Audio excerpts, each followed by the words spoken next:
so blessed we have discovered to enjoy.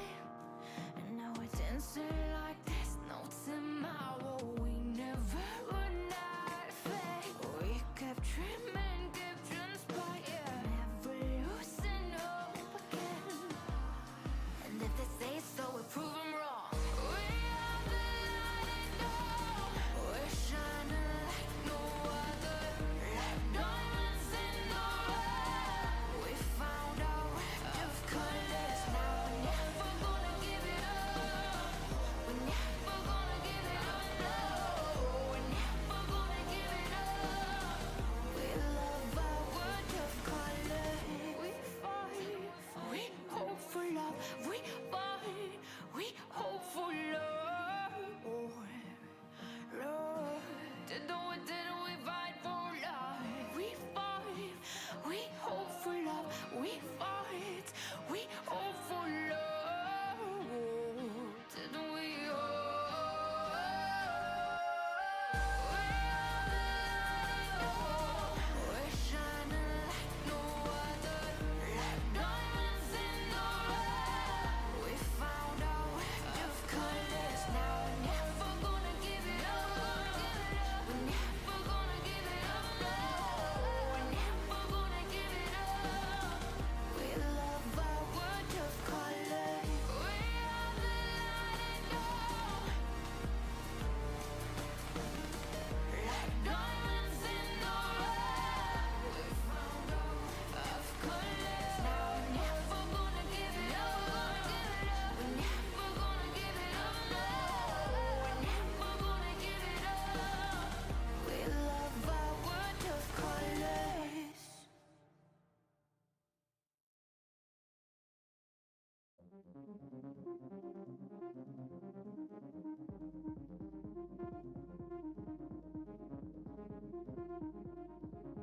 Hello and welcome to LUTI Tonight. I am Rose of Battle, and over to my left is my good friend, SPF Dark. Yes, it is I back once again on the table with you, Rose. I'm very excited for today to be here with you, and I'm very excited today to cast this next game, our first game here on the main channel for tonight with Roulette versus Appreciation Collective. Yes, we have back-to-back Division 6 matches tonight. Starting off, here is Roulette versus Appreciation Collective, both at a 1-0, having had to reschedule one of their weeks so far. Both of them going to be really hoping to bring this to a 2-0 and get ever closer to that spot for playoffs. We honestly, I mean, things happen. You had to reschedule, and that's completely okay. I mean, that's why that whole system is in there in the first place for LUTI, because you know, sometimes people can be too busy to play their games out. But regardless of the outcome or regardless of the reasoning, I'm eager to see exactly how this game's gonna be going out here today with this set, and how we're gonna be starting it out with Splat Zone Shipshape Cargo Company. I don't see this map mode too often these days. Yeah, we tend to really only see tower control for Shipshape, and I have ever seen this in competitive, but it's been a while, so it's been actually kind of fun seeing it come back for LUTI Week 3. Yeah, as you mentioned earlier, tower control really is the prime mode for this map specifically, but Splat Zones doesn't come up too often, maybe here and there on the occasional off pick, but I'm eager to see exactly how these two teams kick it off here, especially as I'm already eyeing my favorite weapon class of the entire game, S-Blast being brought out here, as both teams are duking it out here in mid. Yeah, I'm looking at Roulette's comp and seeing a lot of paint. We've got double strikes there. We've got that pencil and the Nautilus with the rain. So definitely they have a lot of paint for the Splat Zones. Appreciation Collective's got some nice fighting power though with that S-Blast. Yeah, dueling is definitely going to be more Appreciation Collective's power here, especially if they go 2 for 2 down here. Roulette having to just use their tri-strikes here to just at least contest the zone, make sure they don't get away with some free points here. But Appreciation Collective is already at the forward end of this to try and contest whatever Roulette's going to be throwing down. 1 point differential between these two teams already, especially being used left and right. Rain does help control this zone here as tri-strikes are used to try and zone out Appreciation Collective and push them back as Roulette goes in. What? No, that's not what you want to see as we see a disconnect. Not even like just a minute in, nobody's really gotten that far. I suppose we're playing this out. Okay, never mind. Okay, good. I was like, we don't. That we could just play that out again. Yeah. I think there was a little bit of hesitation of like trying to like actually double check with like the current status of the game before they actually fully commit to resetting the game there, which, you know, I completely understand, because usually disconnects tend to happen within the first like 20-30 seconds of the map, you know, not within like a whole minute of the game. So I understand the bit of hesitation there, but no, they are well within their parameters here to do a replay and a reset here on this game. Yeah, you know, this Nintendo, we've all been here. We've all experienced this in tournaments. Maybe a bit too often, but you I know. know. It hurts me inside. I'm like, oh, come on, please. I want some stable online fighting. I mean, hopefully, with the new system coming out around the corner, they might, with wishful thinking here, they might upgrade their servers at least a little bit with the launch of the new system, but it's only guesstimation at this point, saying exactly how that's going to go out here. But no, but with a reset, it does give us a bit of time to actually talk a little bit about what we saw. Because on one hand, we did see a more pay-heavy comp. On the other hand, we did see a more aggressive weapon lineup. And it's really, I like seeing matchups like that, because it really goes to the tried and true question of like, which one is going to be better? The more play for the aggro and get the constant splats, or just the pure painting power and just completely keeping your own control in your own hand? Yeah, because like, obviously paint is the name of the game in splat zones, and really paint's always important no matter what mode we're playing in, but you can't paint if you're dead. Yeah.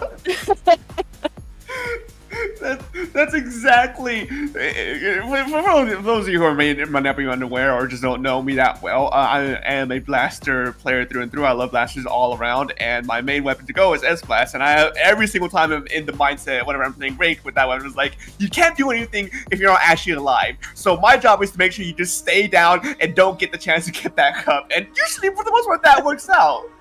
Yeah, exactly. And, you know, if you are making sure to work together as a team, even if the other team can outpaint you, so long as you are forcing them to burn their specials in places other than the objective, sometimes it really doesn't matter that they're running double, triple ink strikes. Yeah. I mean, at least you have... If it comes down to a really tight scenario, you have the ink strikes to try and actually retake zone here. But no, as we're heading back into this reset replay, we're running it back once again. Both these two teams are gunning it out with the same weapon comp. No changes allowed here, folks. Yep, we're running it back. Yet again, of course, we got Roulette on that same very paint-heavy comp. Appreciation Collective, the ones who are playing the much more aggressive comp with this S-Blast and that Stamper. We do already have the Tacticooler online for Appreciation Collective. They are moving in. The strike's coming out from the side of Roulette. Things still in a pretty neutral situation, except two go down on Roulette, and Toffles is whipping out the Zipcaster, going in. Maybe gonna get a pick, but nope, at least able to keep the members of Roulette back for a little bit. Even though there wasn't a successful pick there by Truffles for the Stamper, they do actually manage to succeed in driving Roulette back far enough that they're able to get a little bit of extra points here, taking it all the way down to 68 points on their first hold, which is a very good, decent chunk out of the way here. But they are hit with Roulette as they take control of the zone once again. Appreciation Collective getting 25 penalty points, and with another player going down once again, this could be a big momentum swing in their favor as lead has swapped.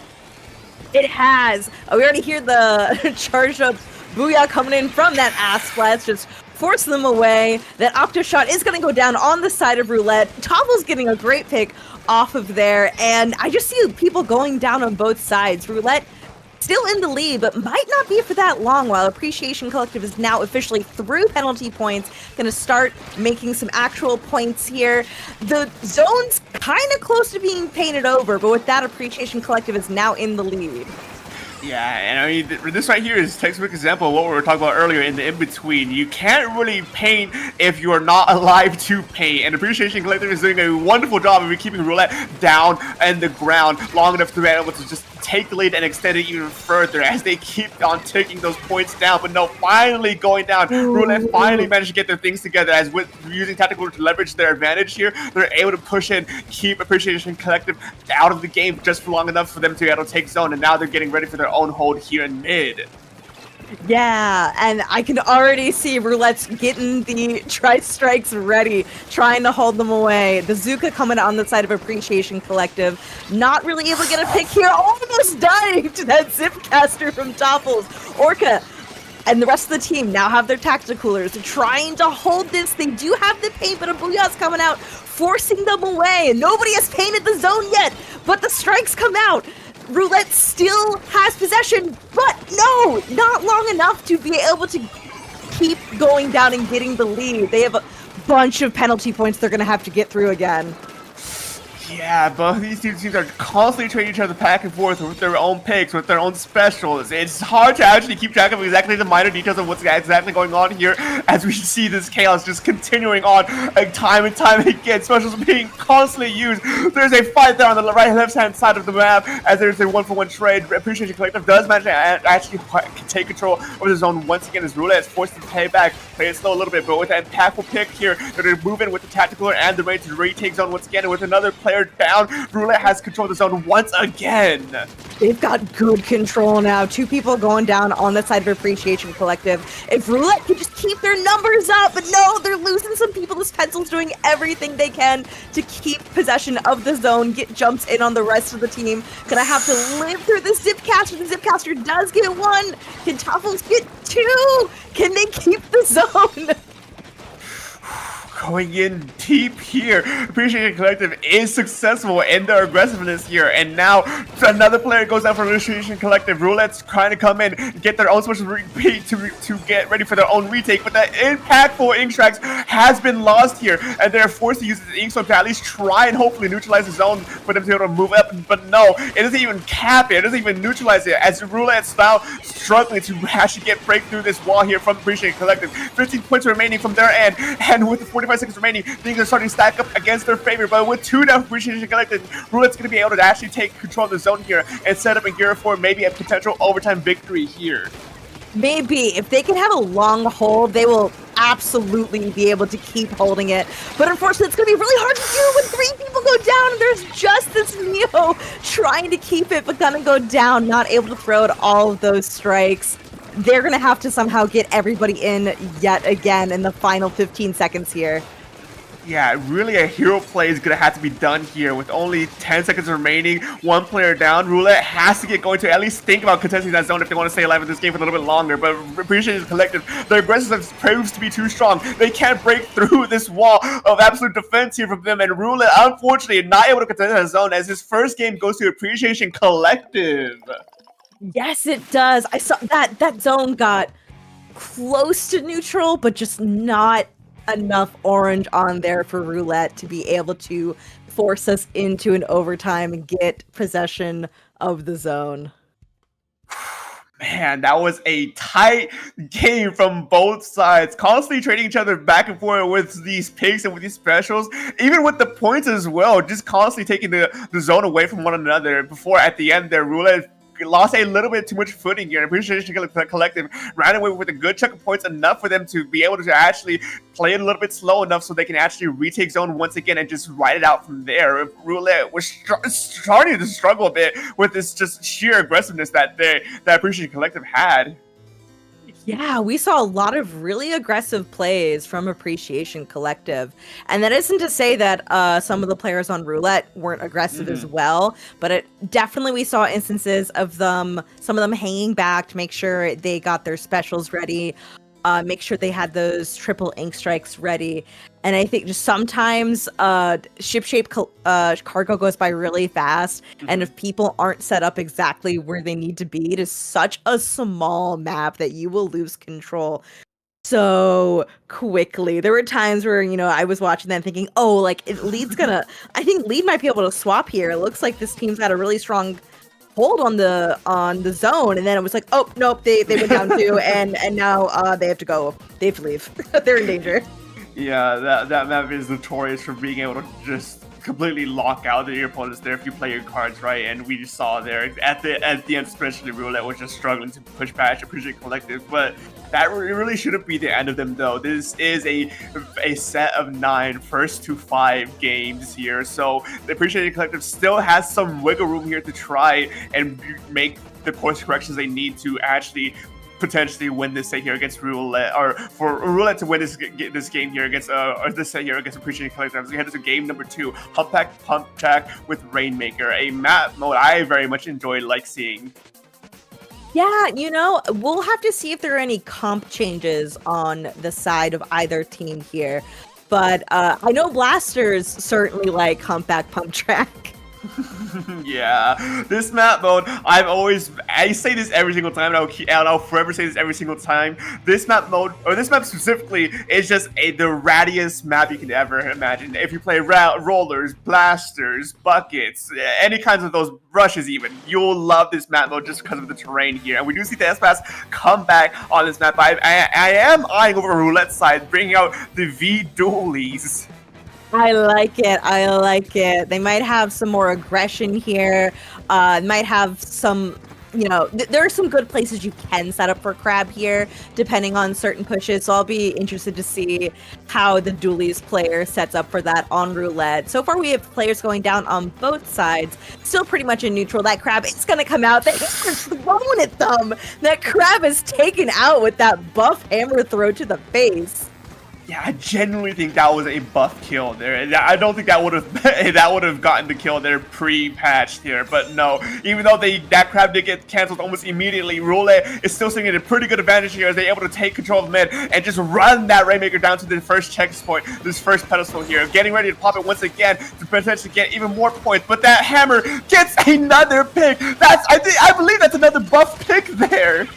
Oh. I saw just like the prayer emoji, just like, all right, find your target. Man, I always love seeing those hammer tosses getting the picks, and especially a bit easier now with this buff, with the buff and recent patch. I believe that's all this hammer player is doing here. Yeah, just tossing it over and over again. It's actually kind of working for them here as they're able to pick up this Rainmaker, trying to get this first pedestal on their side, and they do go down with it though. And it is a good start for them. 1 point differential between these two teams. It can still go either way. It could. Really, we're still in early stages of Humpback here. The first hurdle is just getting that checkpoint cleared, and then you can get a quick knockout if things go your way. You never know. With one down on Roulette, that hammer gonna be thrown again, not able to find its mark, but I do think it got a nice some nice chip damage in on there. This pencil trying to do everything they can, just hold this spot here, make sure Appreciation Collective cannot get any more points here, but they do get the lead, sure, trying to get in, able to get it down to 39, and I don't know, is Appreciation Collective going to be able to push this any farther? I don't think so, especially with the tactical, with the crowd taking with the Ingzuka here. That's pretty much this push good as gone. As Roulette's gonna be able to pick up this Rainmaker, or at least try and let it reset here. As Appreciation Collective still have a good majority hold on mid, and are just kind of waiting out to see exactly what Roulette's next move is gonna be. And with another player down, Tactical online for them once again, could be gearing up for another push once again. As 2 goes down for Roulette, Appreciation Collective is gonna be able to pick up this Rainmaker and just make a mad dash for this final checkpoint here. Can they get the dunk? No, but they bring it oh so close to it with 22 points remaining. They do, yeah, that bomb is able to help get in enough damage there. But 22's, you know, can be overtaken, but a pretty nice score to be at right now.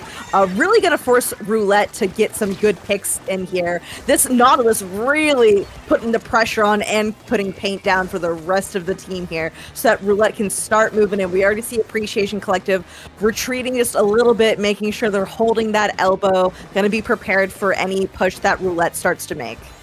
Yeah, a bit of a slow push from Roulette here. Appreciation Collective having the specials ready to go in for the dive with the zip caster, as well as lining up a shot with the hammer as that Rainmaker is dropped by Roulette. With another player going down, Appreciation Collective has the player advantage here as they move up to try and at least make sure this this Rainmaker doesn't pop on their own terms, against their own terms, as Roulette are desperately trying to maintain control of mid here. Once again, popping the Crab Stick and the Inkstorm combination here to just keep that control here, as Roulette now flushing Appreciation Collective out, are maybe looking to either pick up this Rainmaker or just let it reset. It is going to reset here, folks. Yeah, 1 minute left to go. Appreciation Collective looking pretty good right now. If they're able to have a good defense here, keep Roulette from really getting past the elbow area, it's going to be hard for Roulette to get any points. And every time Cherry on that well string gets that hammer ready, just pops it and chucks it. Yeah, I mean, we all know how inconsistent the actual hammer mode of that special can be with how easy it is to shoot through the stamps of it. That throwing it at this point with the new buffs is very well just the better option to go for here, as this Rainmaker is finally going to be pushing up for this past his potential first checkpoint here, or try and get some extra points, but no, one by one, Roulette does go down. Tactical are online for them, but Appreciation Collective is not wanting to let this go, let it spiral control as they dive the Rainmaker. And with 10 seconds remaining, there has to be a mad dash for this Rainmaker to pop for Roulette's favor and pick it up if they want to take this overtime victory. Yeah, we have just a few seconds left to go. They do need to grab it. They're able to grab hold of it, but things are chaotic right now. The Dueling's trying to dive in, make some space, not able to, but there are 2 down on Appreciation Collective. We hear the hammer. It's thrown, almost parried excellently. Able to stay alive here with this Rainmaker. The rain's coming out, getting some nice paint down, but they're so close. No! So close, but not enough. Just a few points away, just a couple more steps, and Roulette would have taken the lead there. 5 points was all they needed to take that victory here in overtime. Appreciation Collective proved to be too strong defending there. Roulette unfortunately and upsettingly lose this game here at a very pivotal moment for them. That could have gone so well for them, but I think that I couldn't even process all that was happening here with from Appreciation Collective and what they were throwing at Roulette. They really said, okay, we've got our specials ready, and we're going in with main weapons too. We're just gonna take you down. But wow, but Appreciation Collective winning that by the skin of their teeth. Yeah, it's just, I'm still reeling from that, because this entire time, Roulette was struggling against Appreciation Collective. Things were starting to be a little bit, looking a little bit dire for Roulette, but once we got past this 1 minute mark from 4 of them, Appreciation Collective were the ones that are starting to look a little bit dire, as they were starting to get picked off one by Roulette, finally getting the advantage they needed, especially with this dangerous combo here with the Crab Stick, the Inkstorm, and the Inkzuka. It could have spelled disastrous, and especially too, I just noticed there was 3 players down at the end there from Appreciation Collective. That could have gone for Roulette's game so easily. It could have, yeah. And it's sometimes you wonder, like, oh my gosh, should I have like hung back a little bit, and then like waited for a path to be painted a little bit better for me to quickly move ahead. But when there's so much going on there at the end, it is hard to make such a quick decision on that at the end. And I really did love watching the Rainmaker carrier like squid roll onto the wall, trying to dodge some things, but just sort of just not having enough speed there then on the wall to be able to move forward a little bit with well-string arrows being popped at them. Yeah, in this situation like that, there genuinely is only so much you can do. We are only human, and to be able to react to all the madness that was happening within those last 5 seconds of this game, it's not impossible here. But man, that's a huge showing in game number 2. Appreciation Collective starting to get a little bit of momentum in their favor, but we're here, game number 3, Museum D'Alfonsino Clam Blitz. I'm eager to see exactly what changes Roulette might be going, at least gameplay-wise, as we head into game number 3. Yeah, we do no longer have those dualies on the side of Roulette, but still a Crab dualies player now switching over to that Vanilla Splash, and no changes on the side of Appreciation Collective. The Stamper already having gone down, and we already see the Splash hoarding clams ready to go get an 8th clam to move in on the side of Roulette once people are ready. Oh, and going in on the deep dive, this Splash-O-Matic is going in to try and make that opening for themselves. Unfortunately, losing it out here. Appreciation Collective and Roulette going 2 for 2 from both sides. And as this game now goes back to a neutral state, as both teams are struggling to just maintain mid. Roulette finally having the clan power once again, as well as the manpower here to try and get a push going. 2 down for Appreciation Collective means that Roulette has a chance to maybe get a push going, but no, they stand their ground. They want to play it slow and steady and ensure that they get a solid push going on their side. Yeah, they have so many clams though. 18.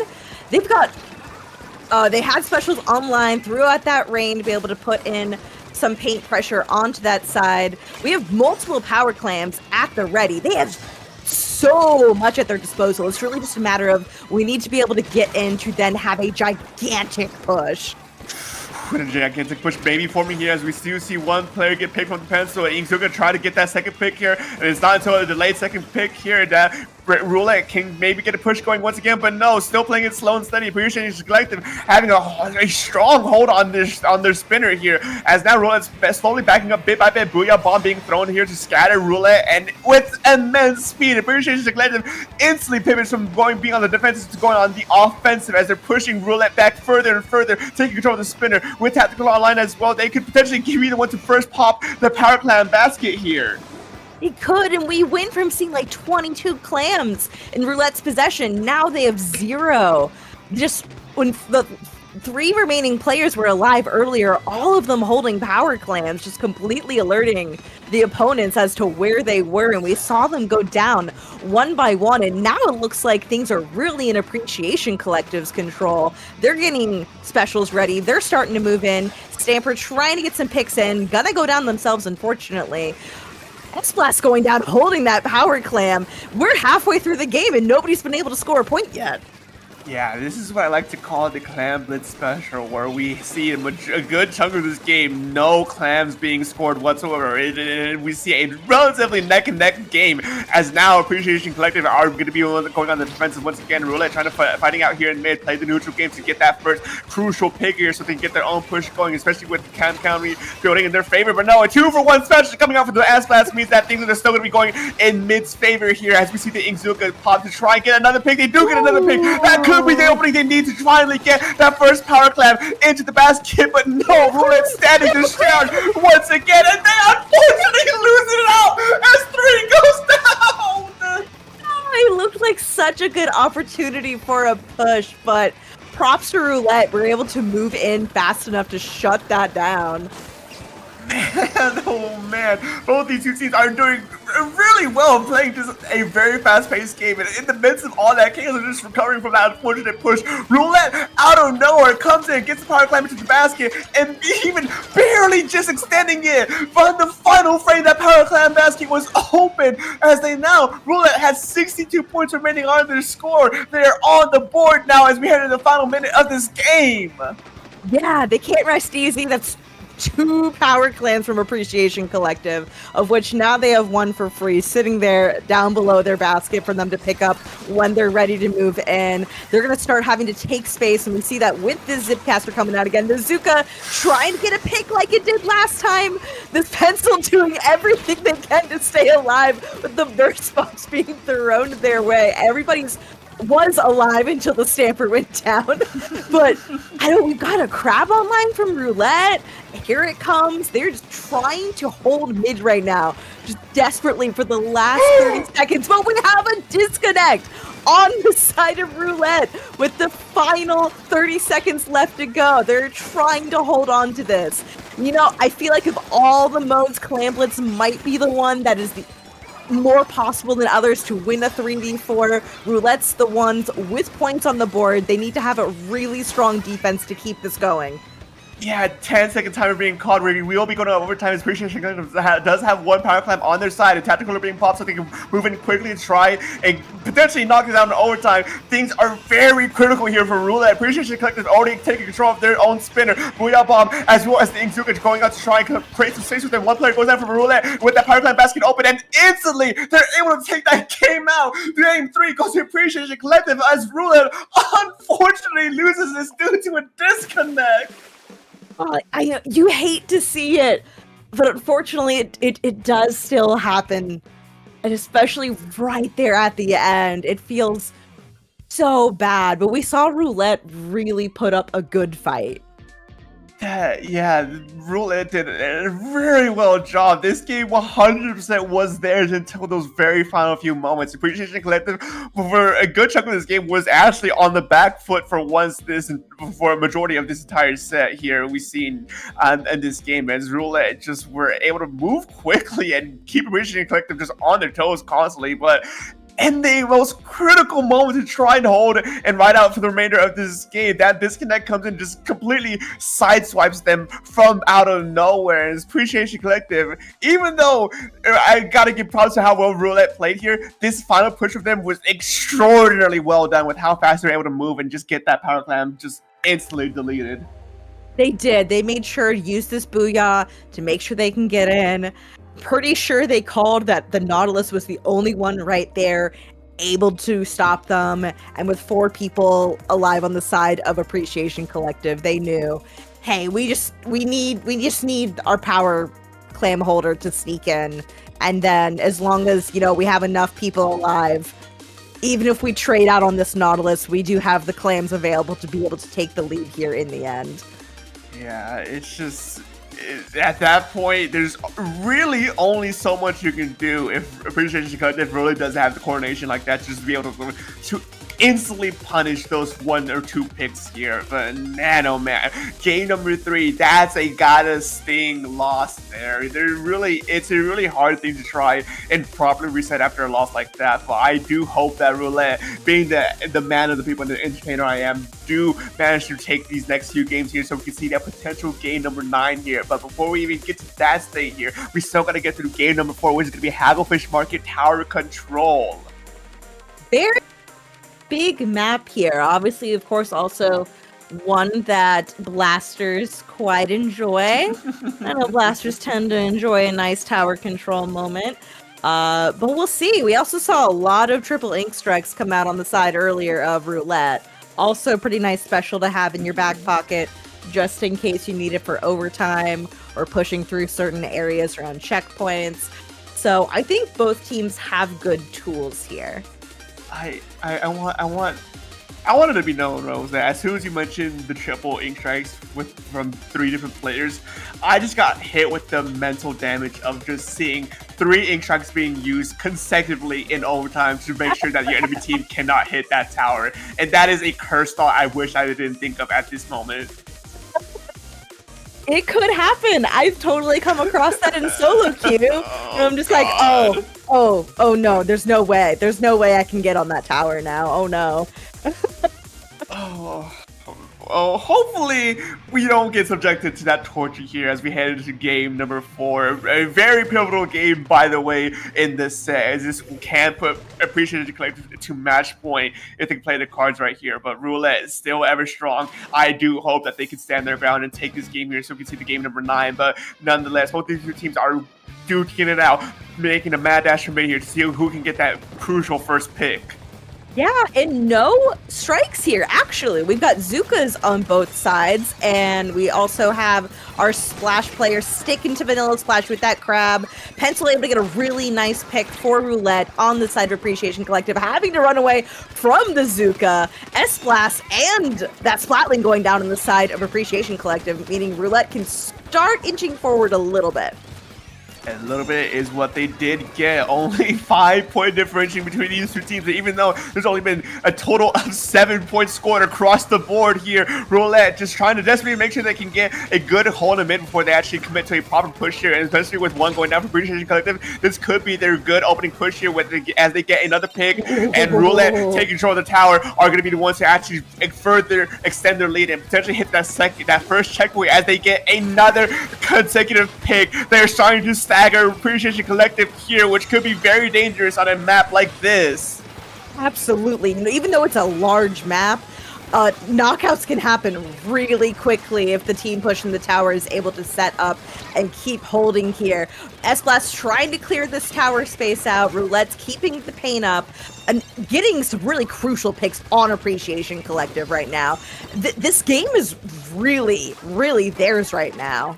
This is where the snowball can turn into an absolute avalanche for Roulette as they're past that second checkpoint, heading to the third checkpoint. Crab Tank being used as well as the Ink Storm to try and make sure that no one contests that tower for the time being as the remainder of their teammates does come in. But no, Appreciation Collective flipping the fight here in mid are able to come in and catch those jumps and catch their last remaining player as Roulette now 3 down players, potentially a delayed wipeout with this Inzuka, narrowly avoiding that shots from Roulette as this game, the tides turn to Appreciation Collective. And we're to see exactly if they can actually get the lead swap potentially here. Yeah, they just keep pushing it forward. IO 21 looks really good, but you really can't rest easy on Hagglefish Market if team really gets set up here. Really sweet Zuka pick here. 1 down currently on Roulette. Appreciation Collective trying to push in, but we've got players going down on both sides here. So not a super stronghold on this tower, but they do have some room right here to go ahead and start moving at this first checkpoint. Rain's been thrown out. They're dancing through the rain, dying to it. Nobody currently on tower, and Appreciation Collective gonna have to back up here and just call that first push off at first checkpoint, not able to clear it. A good hold from Roulette with those specials, and now with Tactical Online on their side, they're going to be able to try and push this tower forward, as far forward as they can, to just give themselves some little breathing room from against Appreciation Collective if they do manage to take control of mid here. But with 2 down on both sides to Tactical Online, and during that fight means that Roulette is actually still at the advantage here as they get those jumps in and are ready to get ready for another counter push from Appreciation Collective as they're desperately trying to hold on to mid. Once again, a 1-for-1 trade from both sides, and with Inkstorm coming up from Roulette, this could be their chance in a 3-down scenario. This definitely is their chance to get that tower moving once again, and with those checkpoints down, that tower is going to go down really fast if Appreciation Collective doesn't stop them in time.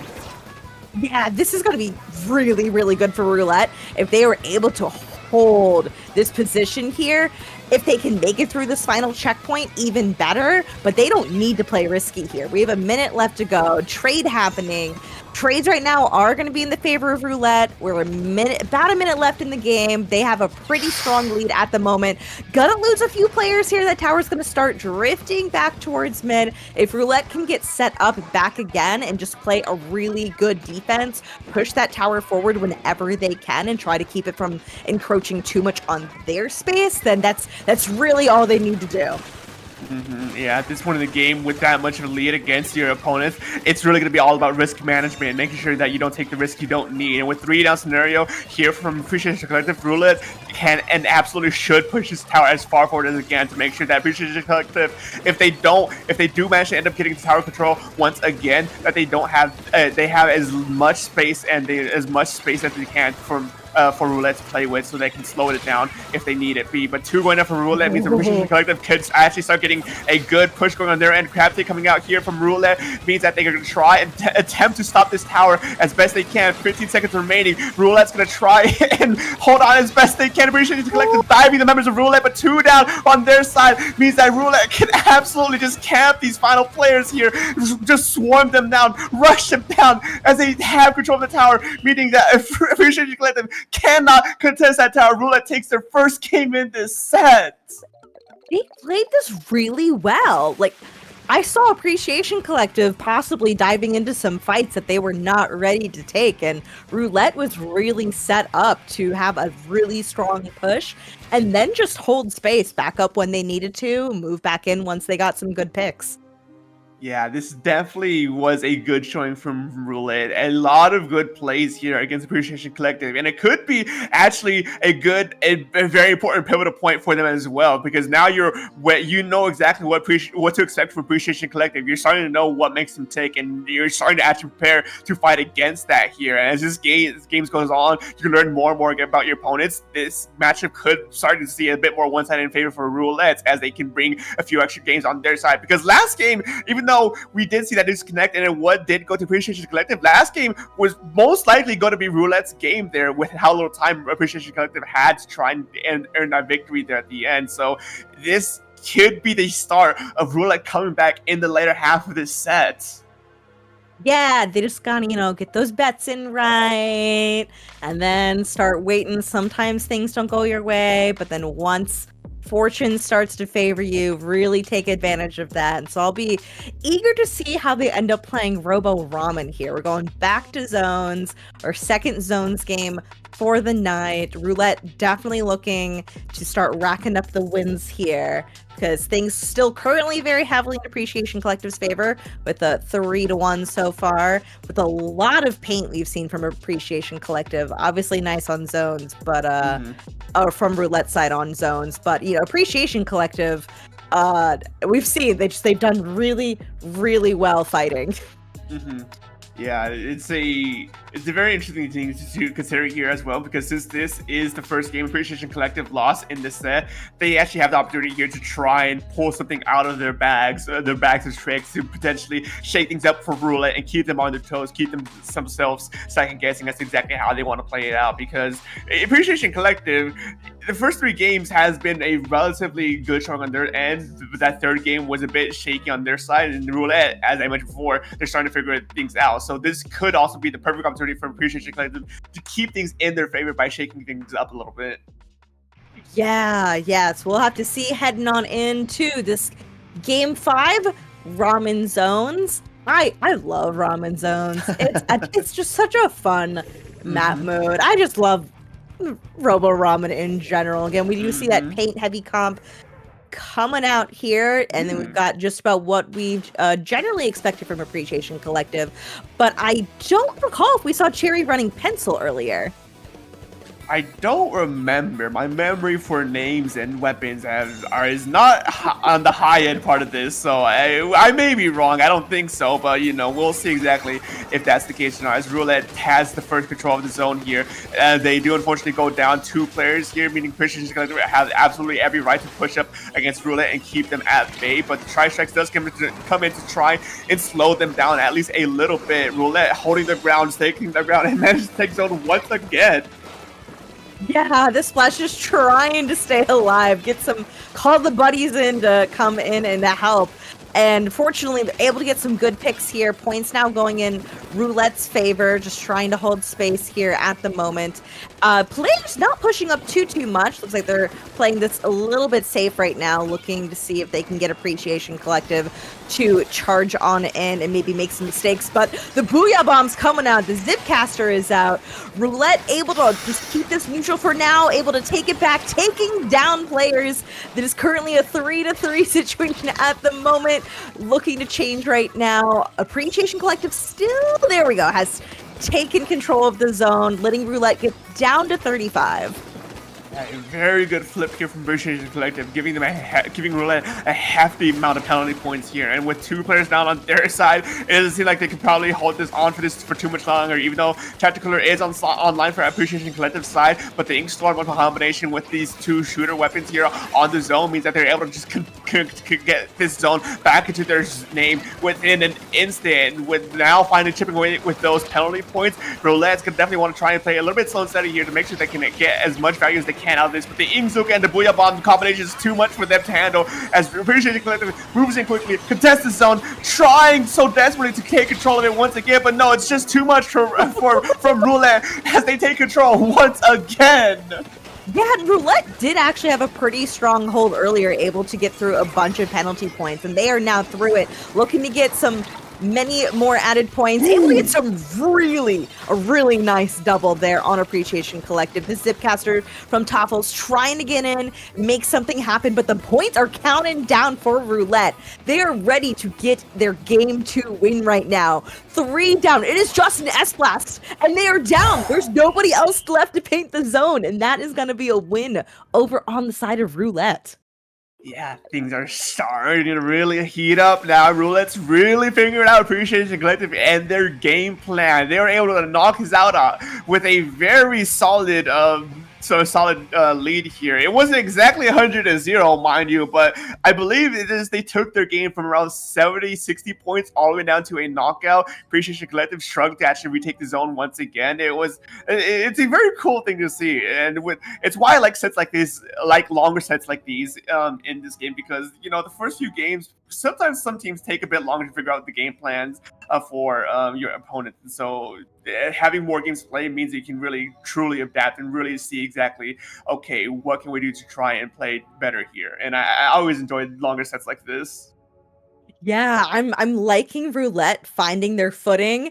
Obviously gives us more games to watch. It's always really fun to watch the push and pull situation of these best of nines, especially when you do manage to have a reverse sweep come in or things go back and forth a ton and you get to go the full 9 games.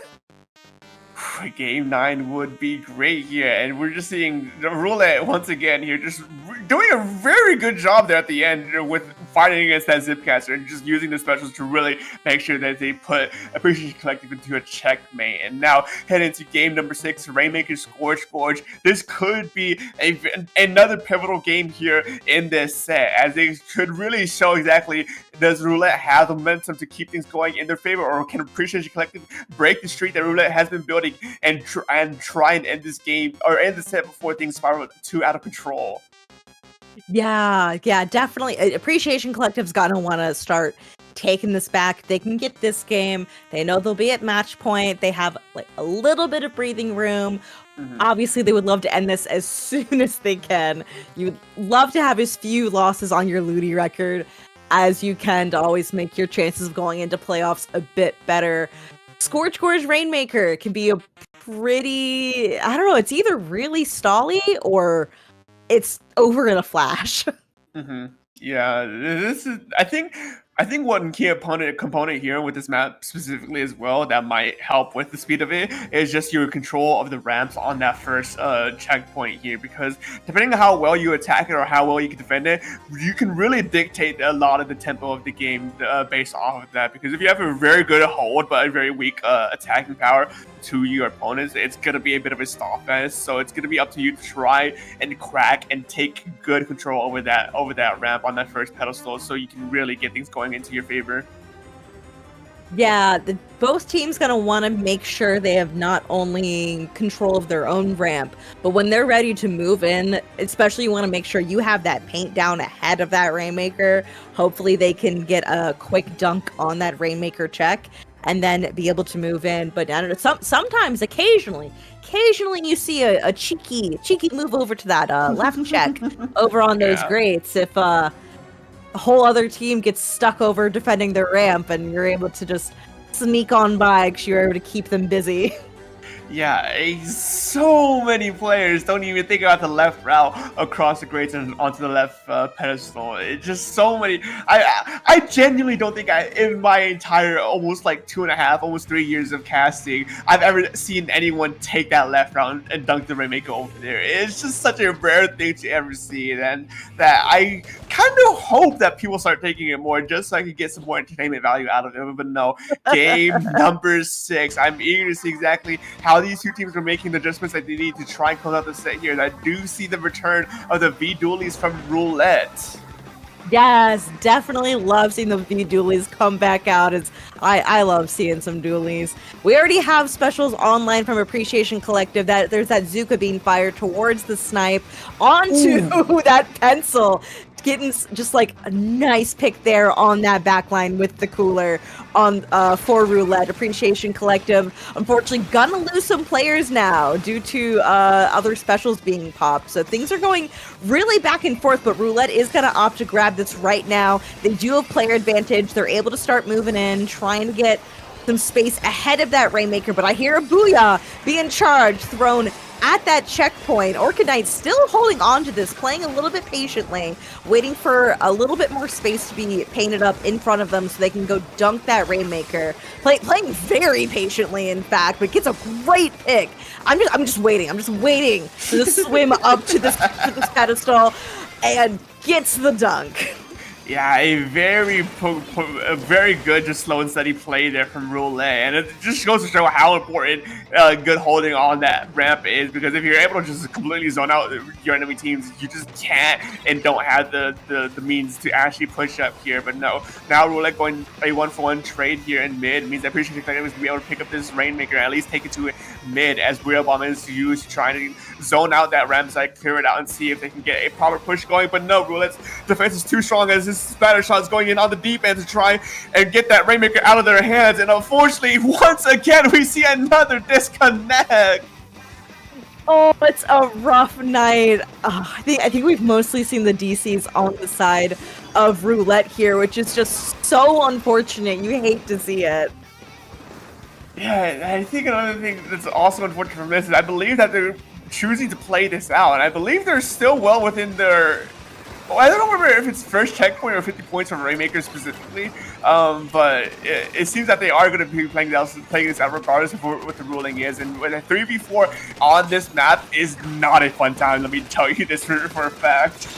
No, it is so tough to win this, especially when you have to make sure you've already got one player, committed to holding that Rainmaker. Cherry is going to start running in here, trying to stay alive here on this wall, not able to get any farther, so gonna have to sit at 47 for now. That Stamper gonna go down, V-Shot going down, Oregon just barely dodging that Booyah, just barely. Fortunately, they were able to get a wipeout here, which means Roulette can start moving in quickly. Yeah, I mean, and all things considered, the lead really isn't that substantial here. There's only 20 points differential between these two teams, so it can very well, even though the odds are highly against their favor, they can very well get a potential lead swap here if they play their cards extraordinarily right here. Appreciation Collective knows that things can still spiral out of control for them, so they're deliberately playing the slow and steady game here, making sure that they zone Roulette out, make sure they give them no extra room for them to actually move up here. And with one player going down from Roulette, it's just going to be just a slow game here. But a pick going out from Appreciation Collective means that Roulette could maybe look for a push up, but the Zip Gas going on the deep end means that they dropped that Rainmaker. They did, yeah. Just Woomy and everybody else from Appreciation moving in, playing really aggressive here. They know they can play aggressively, but safely aggressively. Mm-hmm. Yeah, it's one of the perks of being constantly down against a 3v4 is the fact that you're always at a player advantage, and even if you go down to a trade, you're always at a player advantage. If you do get one pick, okay, it's even. So Appreciation Collective has every right to be here, to be as aggressive as they want to be. But 2 does go down, means that Roulette is at a player advantage to try and pop this Rainmaker. 1 minute remaining.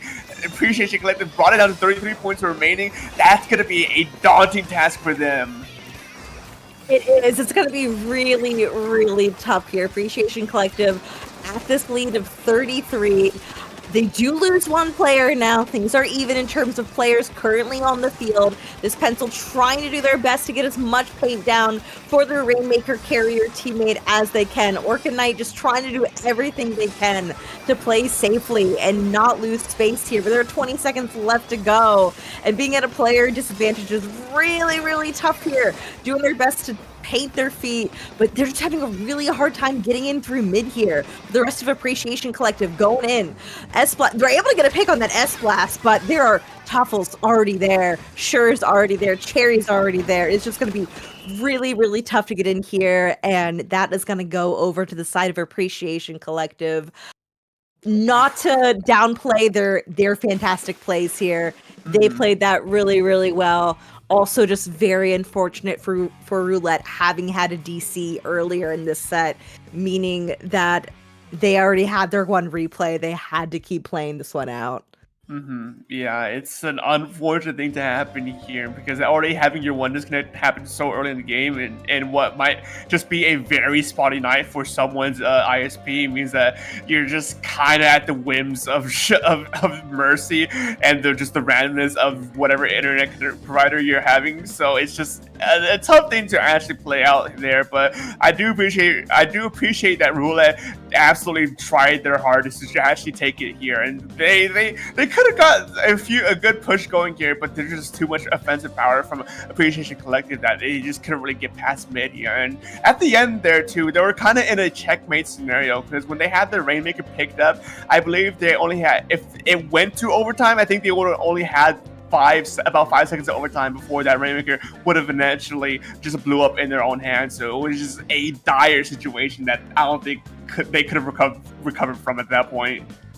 Yeah, it'd be really hard to go all the way across the field in that amount of time remaining. It was definitely an uphill battle for Roulette in that situation.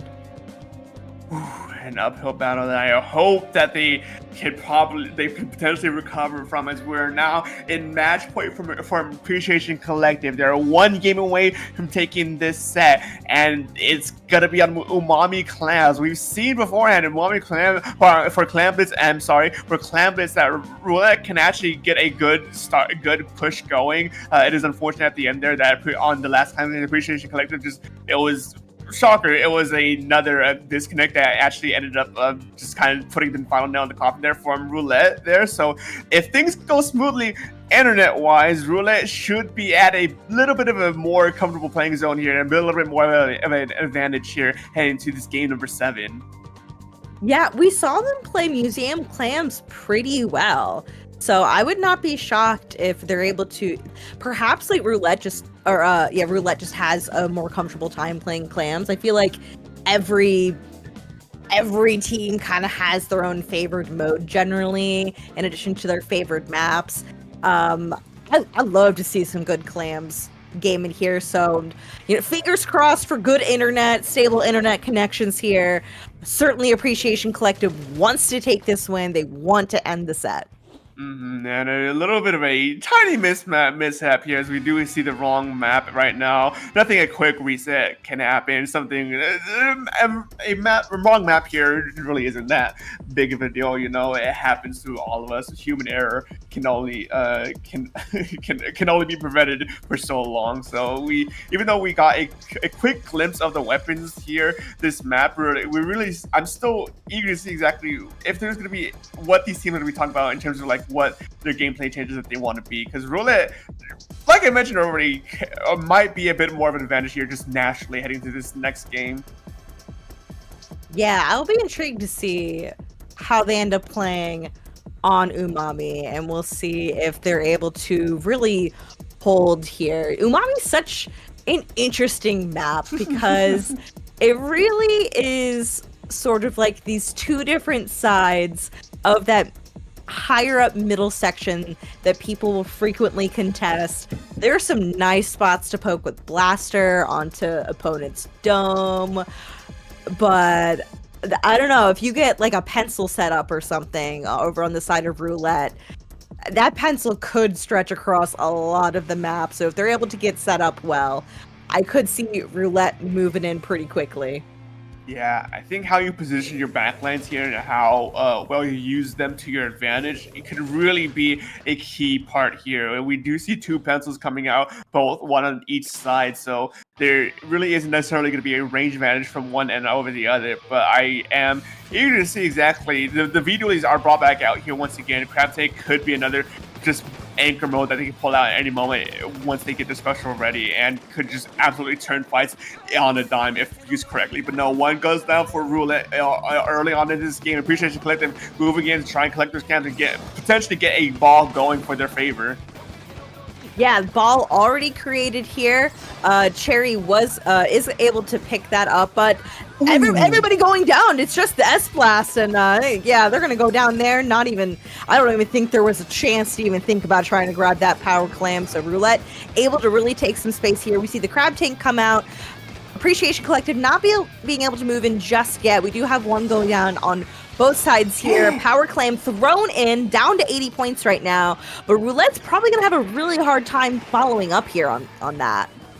Yeah, I don't know how much of a good call that was, because on one hand, you do get those early 20 points, and in a game mode where it could very well be a stall fest for the remainder of this game. But on the other hand, you do give a free power clam to your opponents here, and with two down from Roulette, Appreciation Collective getting ready to get their own push going, it could very well just backfire them if things go well. But Roulette does manage to hold their ground very well at the very least, and able to get a pick or two here as they just hold it in mid. And two down for Appreciation Collective, and 1-for-1 trade here. Roulette held on mid strong. Yes, they have mid right now. They're doing a pretty good job of pinging up around this mid area, both sides, and on top of that spine area. Cherry trying to set up on their pencil. They do have a power claim at the ready if they're able to get the rest of the team back in. One going down on both sides here. Two going down on the side of Roulette. Roulette's got a lot of clams at their disposal right now. This duelie's coming in, waiting for that jump. the clam was able to go in, but again, this might be another push that just sits at 80. And it's actually going to go to 81 because they scored second. So not only do you give your opponents a free power clam, you don't get the lead off of that either.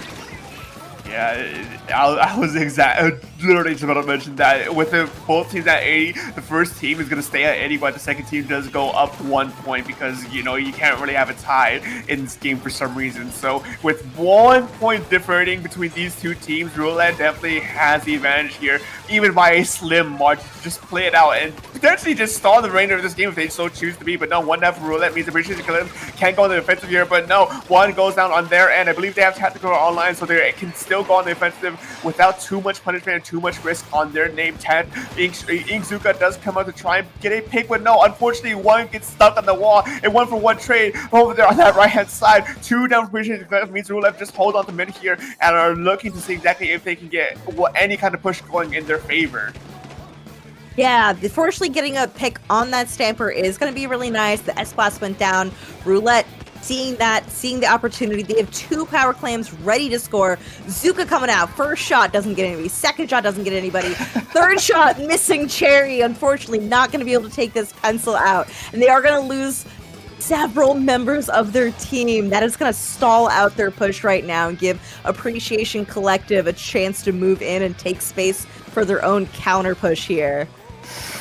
But this Nautilus is gaming here as they get 3 for 1 as the Appreciation Collective are at the back foot once again, and that's the delayed wipe. Roulette's gonna come in, go in, take the power clam and shove it into the basket and extend their lead even further. They're taking out 50 points remaining. Now they're sitting in a pretty good position here, especially in the final minute of this game. They are 50, feeling pretty good so long as they're able to, most importantly, maintain control of this mid area. Make sure this pencil gets set up. Take picks whenever they can. Zuka's gonna take out that pencil, but a lot of people went down on the side of Appreciation Collective, which is really gonna stall their chance to get into mid. They need one good push to be able to take the lead in these last 30 seconds.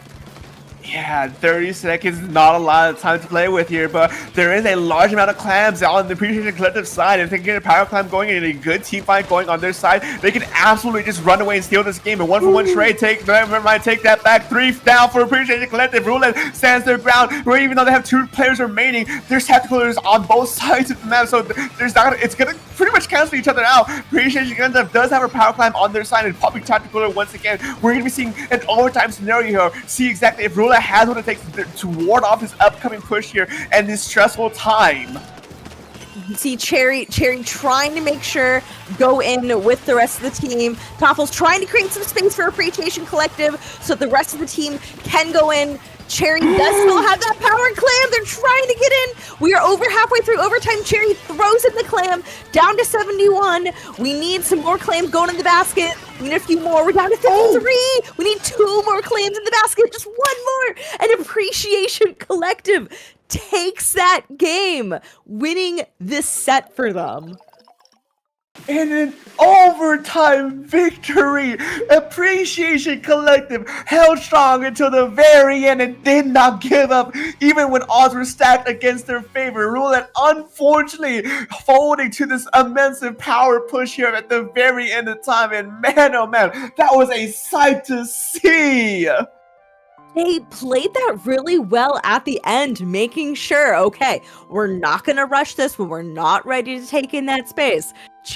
We saw Cherry play, I think, quite patiently when needed a lot of the time across the set. We really saw it in this game, making sure, waiting for Toffles to go in with that Zipcaster from their Stamper, force some people on Roulette to back away, get in a little bit of damage on people. The rest of the team can start moving in, start pushing Roulette away, make sure to make some space for Cherry to run in, score that power clam, and just keep Roulette backed away so that Appreciation Collective can keep holding space and scoring clams in their final last-ditch effort push. That is a amazing way to end this this set here. Roulette, even though they did have unfortunate disconnects on their time, they still had a good amount of good games and good moments in this set to actually at least take a few games off of Appreciation Collective. And man, oh man, this last game really showed that they absolutely could have won if things didn't unfortunately go against their way here. And now Appreciation Collective are sitting with a nice 5-2 here in this third week of LUTI, but this still technically is their second game, so it's hard to say exactly how this is going to affect them going into the future.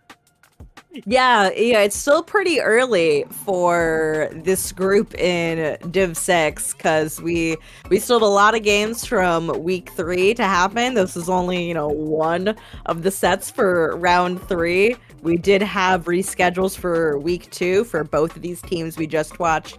So we'll have to see how the rest of the season treats this group. Yeah, most definitely. And man, oh man, what a set that was. And speaking of the rest of the season, I believe that's going to wrap up our block here as there's still another set to be watched here. And I don't want to try and take up too much time. So Rose, please take us away as we wrap things up. Yes, I know. We've got our friends Fufu and Nell chomping at the bit to get in here, to get in for the next game here. My name is Rose of Battle. You can find me over on twitch.tv/Rose of Battle, where I stream plenty of Splatoon, including our own LUTI sets, typically Sundays at 9 p.m. Eastern. You can also find me over on YouTube, also Rose of Battle, and Blue Sky, also at Rose of Battle. And you can find me at SPF_dark at most social media websites. And I'm also frequently on the mic of not just here in Splatoon Tourney, but CCA, Dapple Productions, IPL, any major organization. You'll probably hear me time and time and again, especially in such a busy time here within this community. But with that being said and done, what an extraordinary set this was. Appreciation Collective, GG's to you, Roulette. Don't let this loss be heavy on you, as I know you guys are still bound for more greatness for the remainder of the season. But with that being said and done, we'll be going on a quick break as we get our new block going, so don't go anywhere just yet. We'll be right back.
Hello, and welcome back to LUTI tonight on this beautiful Saturday evening or afternoon or Sunday morning, wherever you are in the world. My name is Nell, and I am joined with the lovely Fufu. Hello. I hope everyone is having an amazing day. Oh, wait. Oh, your Banshee tuber is so cute. Oh my your Banshee tuber is so cute. What is that? it's a Scrimblow is what it is. I need to remake him, but look at that. I love it. I will be love there the with creature. you very soon. Yes. No, I commissioned my teammate to make this, and it's so me. And I'm like, yes, it's me. It's so peak. It's actually just peak. I mean, unless it can be like, yo, you want to see something so funny? But I wonder if I can do this. Introduce the team for me. I'm gonna do something silly. Okay, I'm waiting for silly. Also, remember to gamble with your channel points. Yes. Oh, sorry, we're going to be watching Calamity Forge Neo versus Event Horizon. This is going to be LUTI Season 16, Week 3, Division 6, once more. Calamity Forge Neo is Seed 1 currently versus Event Horizon. Calamity Forge Neo has not done their previous week, so this is going to be their second LUTI match this season between Event Horizon. And I'm really looking forward to this because I'm also in Div 6, so I'm kind of just scoping out the competition here. You're scoping it out. Also, the magic has happened, and so next time we will be seeing that. But it's exactly what you said.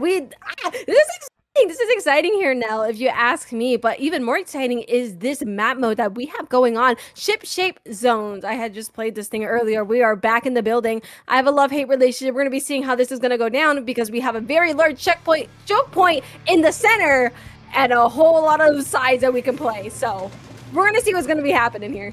Absolutely. We see a Dreadringer and a Decav on the side of, I believe that is Calamity Forge Neo, and then Event Horizon has a similar comp. They have a Blaster and a Decav. There's Decav on both sides of the map, which is really interesting to me considering the recent nerf that it was given to its Charge Slash. As we can see, Event Horizon is currently in the control of the zone, as the game is just overall in pretty neutral state within the first 20 seconds. Both teams are kind of just farming for their specials, doing what they need to do. We see specials being popped, picks being had, 2-2 currently, and just ink is slinging everywhere, Fufu. What can I say? Everything is slinging indeed, because we did see that turn of tide. It looks like we're going to be seeing that tide turn even further as Calamity Forge Neo is able to just... I thought they were going to get the zone. They were having one up, but it's just the zone is just going to continue to be neutralized as both of these teams are just trying to fight through the center as of... Yeah, it's going back and forth. No, they're being silly. They're having a moment, and they're having a scrap in the center, if you ask me. Absolutely, and JB is taking a lot of specials all at once on the top from Calamity Forge Neo, and we are seeing 2 down, unfortunately, for CFN. They are able to cap the zone, though, which is good news for them. Beautiful decav trade. I love to see that. It's one of the best things in cinema. And currently, we're just still trying to fight for the zone here. It feels like they're just kind of fighting for 2 points at this point. And beautiful picks from the Blaster on the side of Event Horizon, but with 3 down, this gives Calamity Forge Neo the opportunity to push in and kind of just take the space that they want and hopefully get a strong foothold to, set themselves up for the rest of the match. Absolutely here. And we are seeing Calamity Forge Neo finally break through and take the lead. It looks like they are 2 down. This might not be the large hold of points we want here. I think is what I'm noticing is that both of these teams are getting zoned and they are pushing wave forward, trying to force opportunities instead of taking it slow and just moving as a slow rage, usually resulting in 2 down and a switch in the tides is kind of what I'm seeing here between these 2 squads. I agree. I think it's just a lot of trade-offs, and we see beautiful double with the Zuka. JB finally doing well on the Zuka. I'm his friend. I can tease him about that one. Yeah. But, you know, Forge Neo is in charge of the zone, but this entire game we've just seen basically a 2-point difference, not counting penalties. It's pretty even on both sides, but I think, you know, like you said before, Calamity Forge Neo has taken the space on Event Horizon's like court area, and now they're given the opportunity to take it back with a retake of specials. But they go down 2, and the last one jumps out to save their special, which is a bubble. That is exactly what they want to kind of protect themselves, but it's looking pretty good for Calamity Forge Neo right here, as the time is ticking down, only 20 seconds left. Yeah, Calamity Forge Neo is in the spot. Every team wants to be here on their first game, but they are going to be going 2 down, and strikes are coming out from the side of Event Horizons. They're able to successfully cap that phone, the zone here at the 8-point mark. An incredible retake, if you ask me. We are seeing all 3 members just trying to get some pain on the floor, trying to take that space as necessary here. The floor is lava, though, as one of the members is going to be going down on the floor, leaving Calamity Forge Neo with a possible opportunity to get themselves in. Absolutely. We see Calamity Forge Neo in a good spot right now as multiple specials are being popped, and we are able to maybe take a zone flip. Unfortunately, it's just trades here and there and everywhere, and both teams are at 3-3 now. We see that Event Horizon does have control of the top bridge, which is a very strong location on the map. I believe whoever has control of that bridge kind of has the game in their pocket, so to speak. And so even though Event Horizon only just now capped the zone, they have kind of prepared for this push for a while now. They just kind of were ignoring the zone for a little bit. I like those strikes a lot to give their teammates a calling card to go in here. And, you know, it's like you said, it's like it's having that large area of control is what you want here. The more control you have here, the better. You can set that iron wall in that center. You're sitting really pretty right here. Calamity Forge Neo does have to find a way to break in. I do see that bubble active, which I'm assuming is going to be going to the zone. I blink and the zone is capped. You know what? Why did I even say anything? They're good. They have the zone, but they are going to be going 2 down here on Calamity Forge Neo, leaving Event Horizon to recap the zone once more. I love this match already because it's just so back and forth. Both teams are equally kind of dominating, and it just feels like such a push and pull. Like, you can't really predict who's going to win right here, despite Calamity Forge Neo having a hefty lead. Event Horizon is about to break through their penalty, and so Calamity Forge Neo has to cap the zone again, and they're able to get a wipeout. So, I mean, what did I say? Curse of commentator's curse or whatever? We start talking, and then boom, something changes, and it's like, oh, okay, forget what I just said. We have 7 seconds left with Calamity Forge Neo sitting pretty on the zone here. And, you know, Event Horizon is throwing everything they can. All they have to do is just, they lose control in the last second, but the timer does not care. The timer says that Calamity Forge Neo is the winner of the first game. Yeah, getting just those plenty of picks there at the end. Calamity Forge Neo was just able to really secure their spot there. They said, okay, we sit here, we stall this out. We have 14 seconds left on this, and just absolutely took it home. Yeah, and we saw some really great hold from Calamity Forge Neo, especially right there. It did get really tough because we did see towards the middle of the match where Event Horizon just nearly was, well, they were getting there, but Calamity Forge Neo just able to really sit this down and just finish it off. Absolutely. I mean, I was holding my breath a little bit on the retake because as time was ticking down, there were maybe 20 seconds left for Calamity Forge Neo to kind of flip the zone again. I was a little bit stressed out. I was a little bit sweating because retake on this map is very hit or miss. If you are not all kind of collected with your teammates, it could easily go south. If one of you kind of diverts your attention to a different side of the map that your teammates aren't looking at, you can just easily get split up and easily get funneled out. But, you know, well played from both teams. I feel like both teams are evenly matched, and so we may go to more than a game 5. That's kind of what I'm hoping. I'll be interested in seeing that. That is always the hope here on Splatoon Tourney. If you ask me, and more sets is more entertainment, and there is no complaints on that part. That said, we are going to be moving on to Humpback Pump Track. Oh, the playground of a map, especially considering it's on Rainmaker, where no number is safe unless that fish is in the final pedestal. Oh, the magic did happen. Wow. Oh my god, so cute. Yeah. Tubers. Yeah, we get to have our little tubers. She's Our not a little squid guys. right now, but yeah. Our little any pronouns guys are so cute. Yes, we are just we're built like that. We're built so cool. Oh, we flipped! Oh my god, now I'm talking to you. Wait, can you like rapid flip that? Can you like rapid flip? I'm so curious to see if that's possible. Can you make me dance? No fun. This is no fun. I'm being silent. You maybe gave him like 2 seconds. No, I think I've been too rough. Wow, I'm spinning it. I hope you guys like my dance. I'm doing amazing things right now. Dancing. I was really mesmerized by your moves on the dance floor. Can you teach me some? Yeah. You just kind of turn left. Okay. Turn left. Yeah. Okay, sounds good. Okay. Yeah. I'll try that next time. But as we wait for those sick moves to happen, we are going into the next game. We are going to see Humpback RM. I see a heavy edit on the side of Calamity Forge Neo. Mari, I love you. God bless you for picking that beautiful weapon. And there is a headed on both sides here. It's a really good day for me. And, Calamity Forge Neo is able to get pop at the beginning, kind of isolating out Event Horizon. Trades already coming out within the first 10 seconds, not even giving anybody the opportunity to get a tactical out or anything. People are just fighting for space in mid, and it's just a bloodbath. That's how every single first few seconds of this match goes. Yep, and we are seeing it. Both of these teams are incredibly explosive in their opening right here. So we are starting to see those inklings of the end of the scrap here.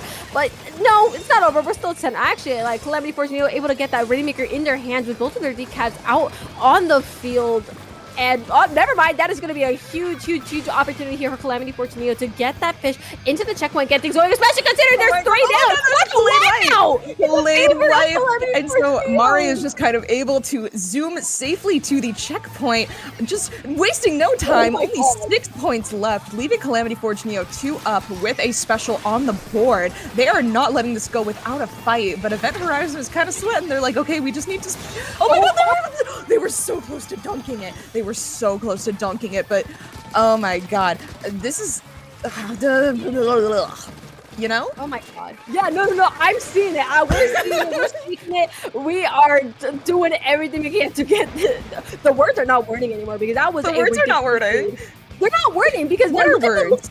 Point. That is just 1 point remaining lead. Honestly, if I were Event Horizon, I would be sweating the whole time. I would be babysitting that Rainmaker in case somebody was sharking behind, waiting for a cheeky little opportunity to dunk the Rainmaker while everybody got into mid, because that's happened to me many times. Thankfully, there were no flanks. But once again, it's 2 down. I really have to commend Calamity Forge Neo's speed at the rate that they took that opportunity. When they saw the wipeout, they're like, okay, we're going now. We are going now. And they got it to 1 point with it just Event Horizon basically has to get a knockout in order to win this match. Oh my god, JB, you did not fumble this time. Amazing double on the Inkzuka, and you're doing great, kid. No, this is like the second back-to-back like Zukas that have gotten doubles. Like, we had Event Horizon get a double off the Zuka, and then Calamity Force Neo got a double off of their Zuka. What is next? The triples coming out of the Zukas. We are seeing that resider from Calamity Force Neo to try and get some more space out on the field here. The Rainmaker is also doing a great job at just locking out areas that they see fit. And, Event Horizon, I feel like, is going to be on edge, very much so, because they have not broken the checkpoint yet. We are over half of the game down, and Calamity Forge Neo is already knocking at their front door.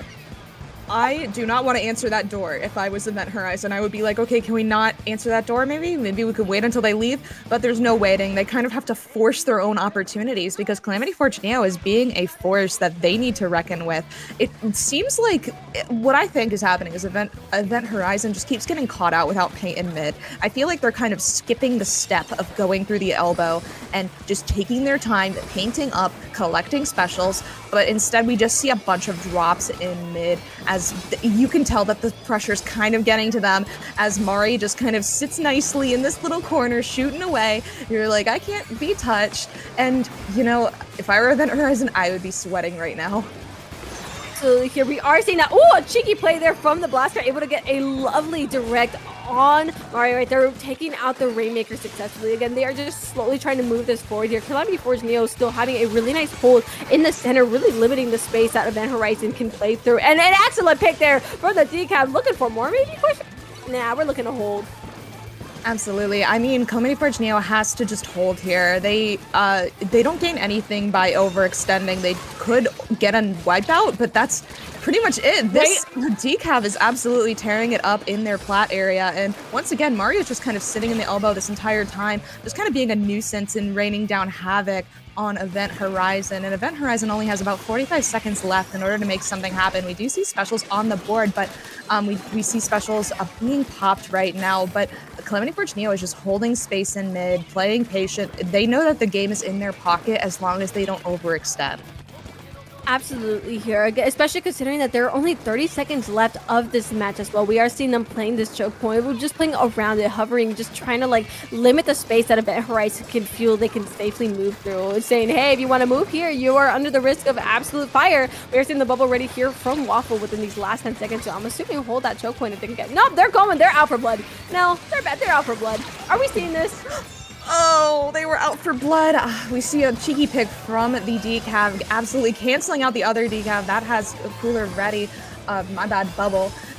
And so as we are in overtime, we only see 3 up on the side of Event Horizon, kind of just holding this mid. We see bombs being thrown from Calamity Forge Neo, picks being plucked. The Reef Slider finally comes out and finishes off the game. That was brutal, but the win does go to Calamity Forge Neo.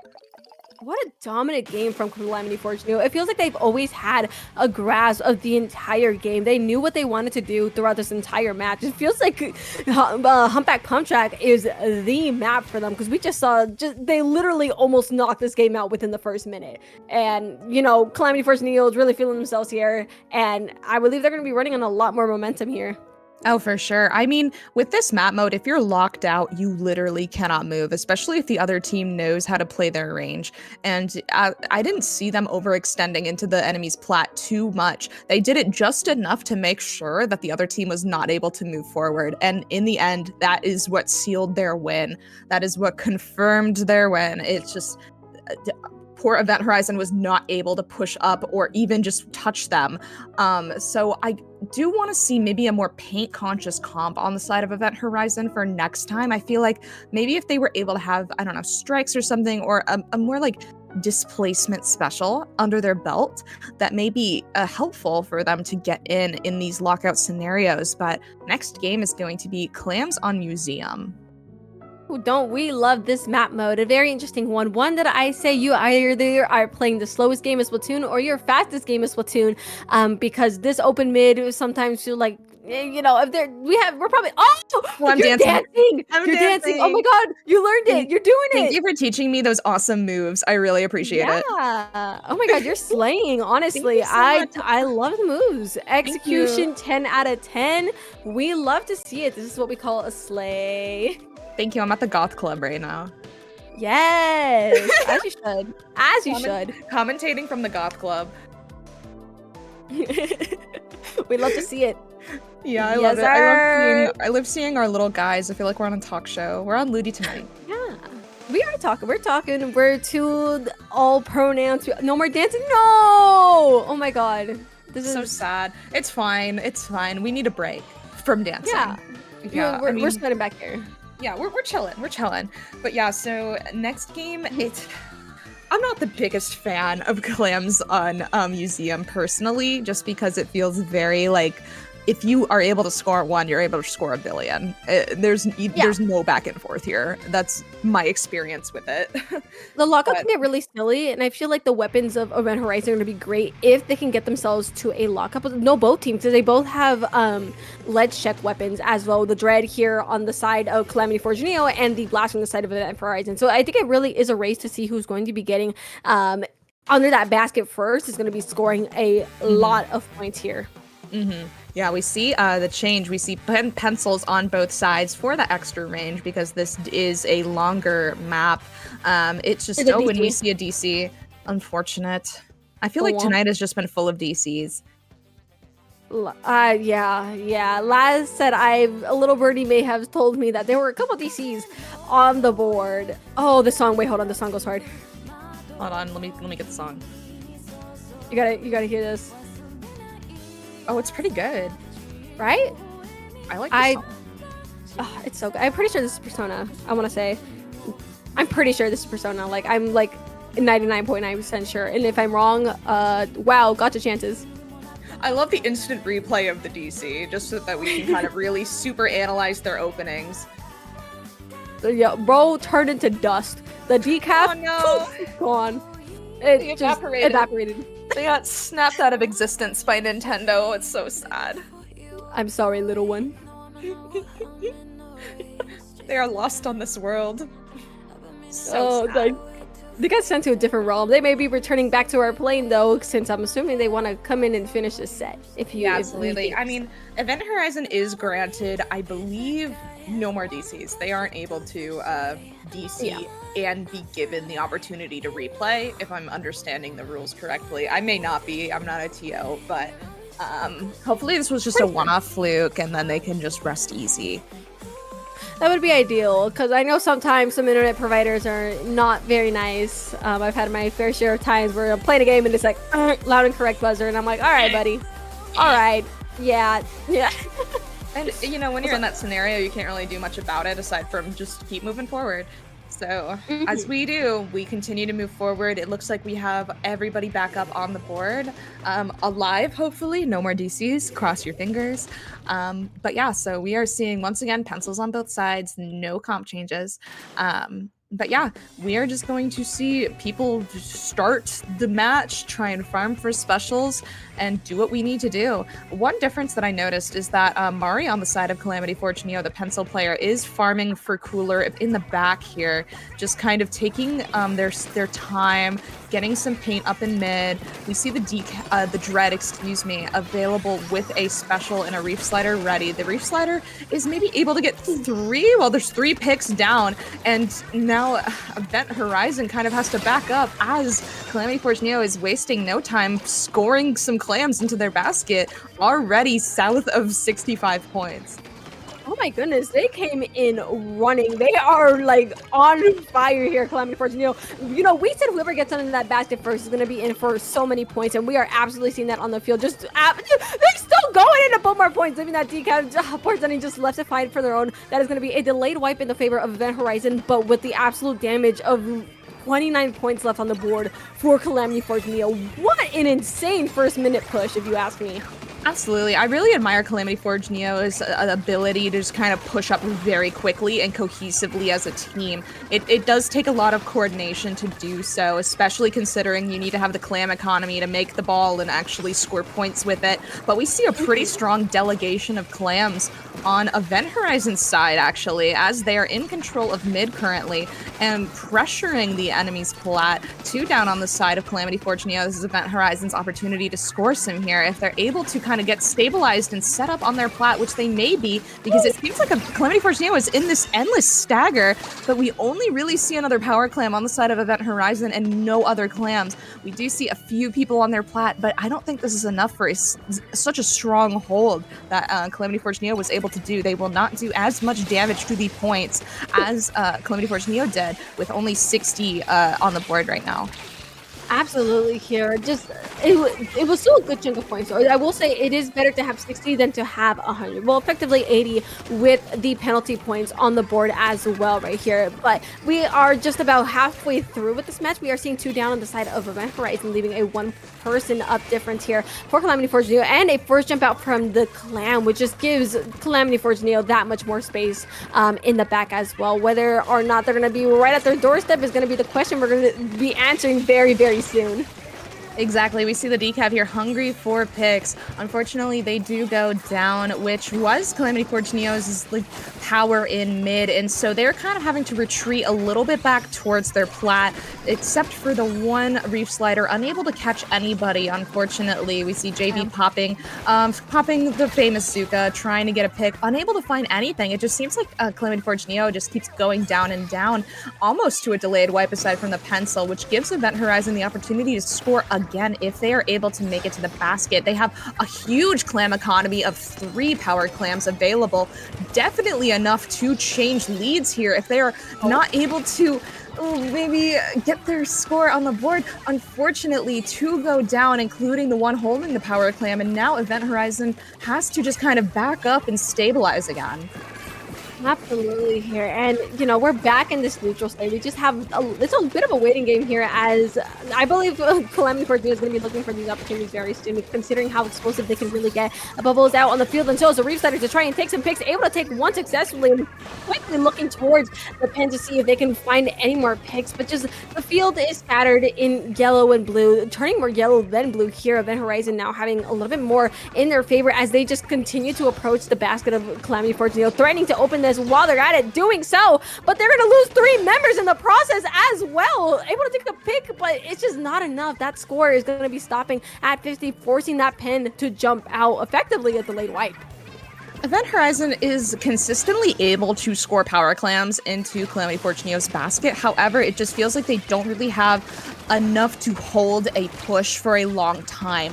And that is probably the catalyst for the reason why they have to back up so frequently. We do see picks coming off of Calamity Fortuna. We see 1 down and a power clam on Calamity Fortuna's side. All they have to do is hold and wait out the timer for 30 seconds in order to guarantee their win. But I don't think Event Horizon is going to let that go without a fight, as they are currently in control of mid, just kind of trying to find an opening, trying to create an opening to get some more points, but they only have a singular power clam under their belt with only 10 seconds left. It's going to take a lot of coordination in order to get the lead swap that they need, but with only 1 up on the side of Event Horizon and an overtime and the power clam about to break, as people are just kind of throwing themselves for the power clam to ensure the longevity of the overtime. I don't know if they're able to do it. They are able to get a bunch of cool kills. Let's see if they're able to.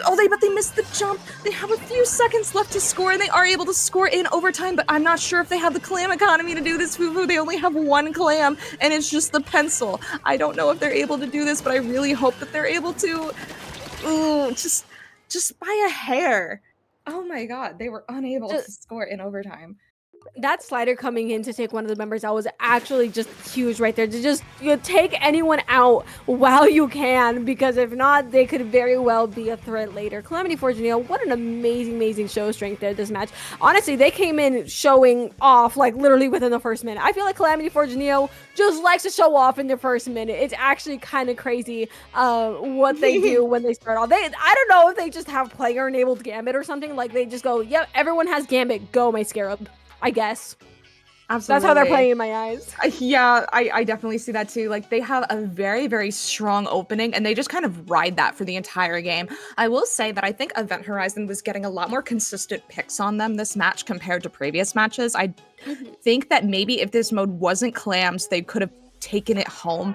But because it's clams and it requires that kind of like not cohesion, but you know what I'm saying. They have to be able to go in at the same time and also have to, think about their clam economy. It's just, they were able to consistently score over and over, but it just wasn't enough to compare to the prowess of CFN's first push. And so now that we're kind of going over to Hagglefish Tower, I'm curious to see if we're going to see any differences now that CFN is at 3-0. Absolutely. Oh my goodness. I have a love hate. I'm a liar. I'm a charger, bro. I love this map. What am I talking about? You forgot if you liked or disliked this map.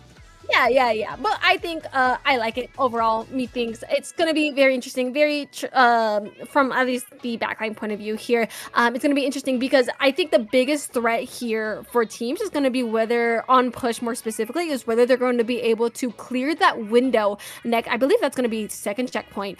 Being able to clear that window on the right. On the push is going to be like one of the biggest factors on which one of these two teams is going to be getting a massive push of points or is going to be getting caught in the center. Oh yeah, for sure. I mean, that top right, we're talking about the tent area. When you're in your spawn, basically, it's on the far left. And if the enemy team gets up in that area, it's pretty much game over. And so I feel like we are going to see Calamity Fortuna take that very fast opening, but they do have to keep at the tower's pace. That's the thing. The tower moves at a stable pace the entire time unless they stagger it. So I don't think we're going to see as explosive of a beginning as we previously did. which will give Event Horizon the opportunity to kind of react to their plays. We are seeing a change. We are seeing a Hadit on the side of Calamity Forge Neo be Still My Beating Heart, and then we are seeing a Octoshot replica on the side of Event Horizon. That is the kit that has the ink strikes. So I believe that they're probably going to use some ink strikes to get in here. Maybe something to deal with the bubble as well that we see on Calamity Forge Neo that they've been running this whole time. And yeah, we are seeing a bunch of the strikes already coming out, which is giving Event Horizon the opportunity to go in. And much to their joy, they got 2 picks, and the tower is currently in their favor with 3 down on Calamity Forge Neo.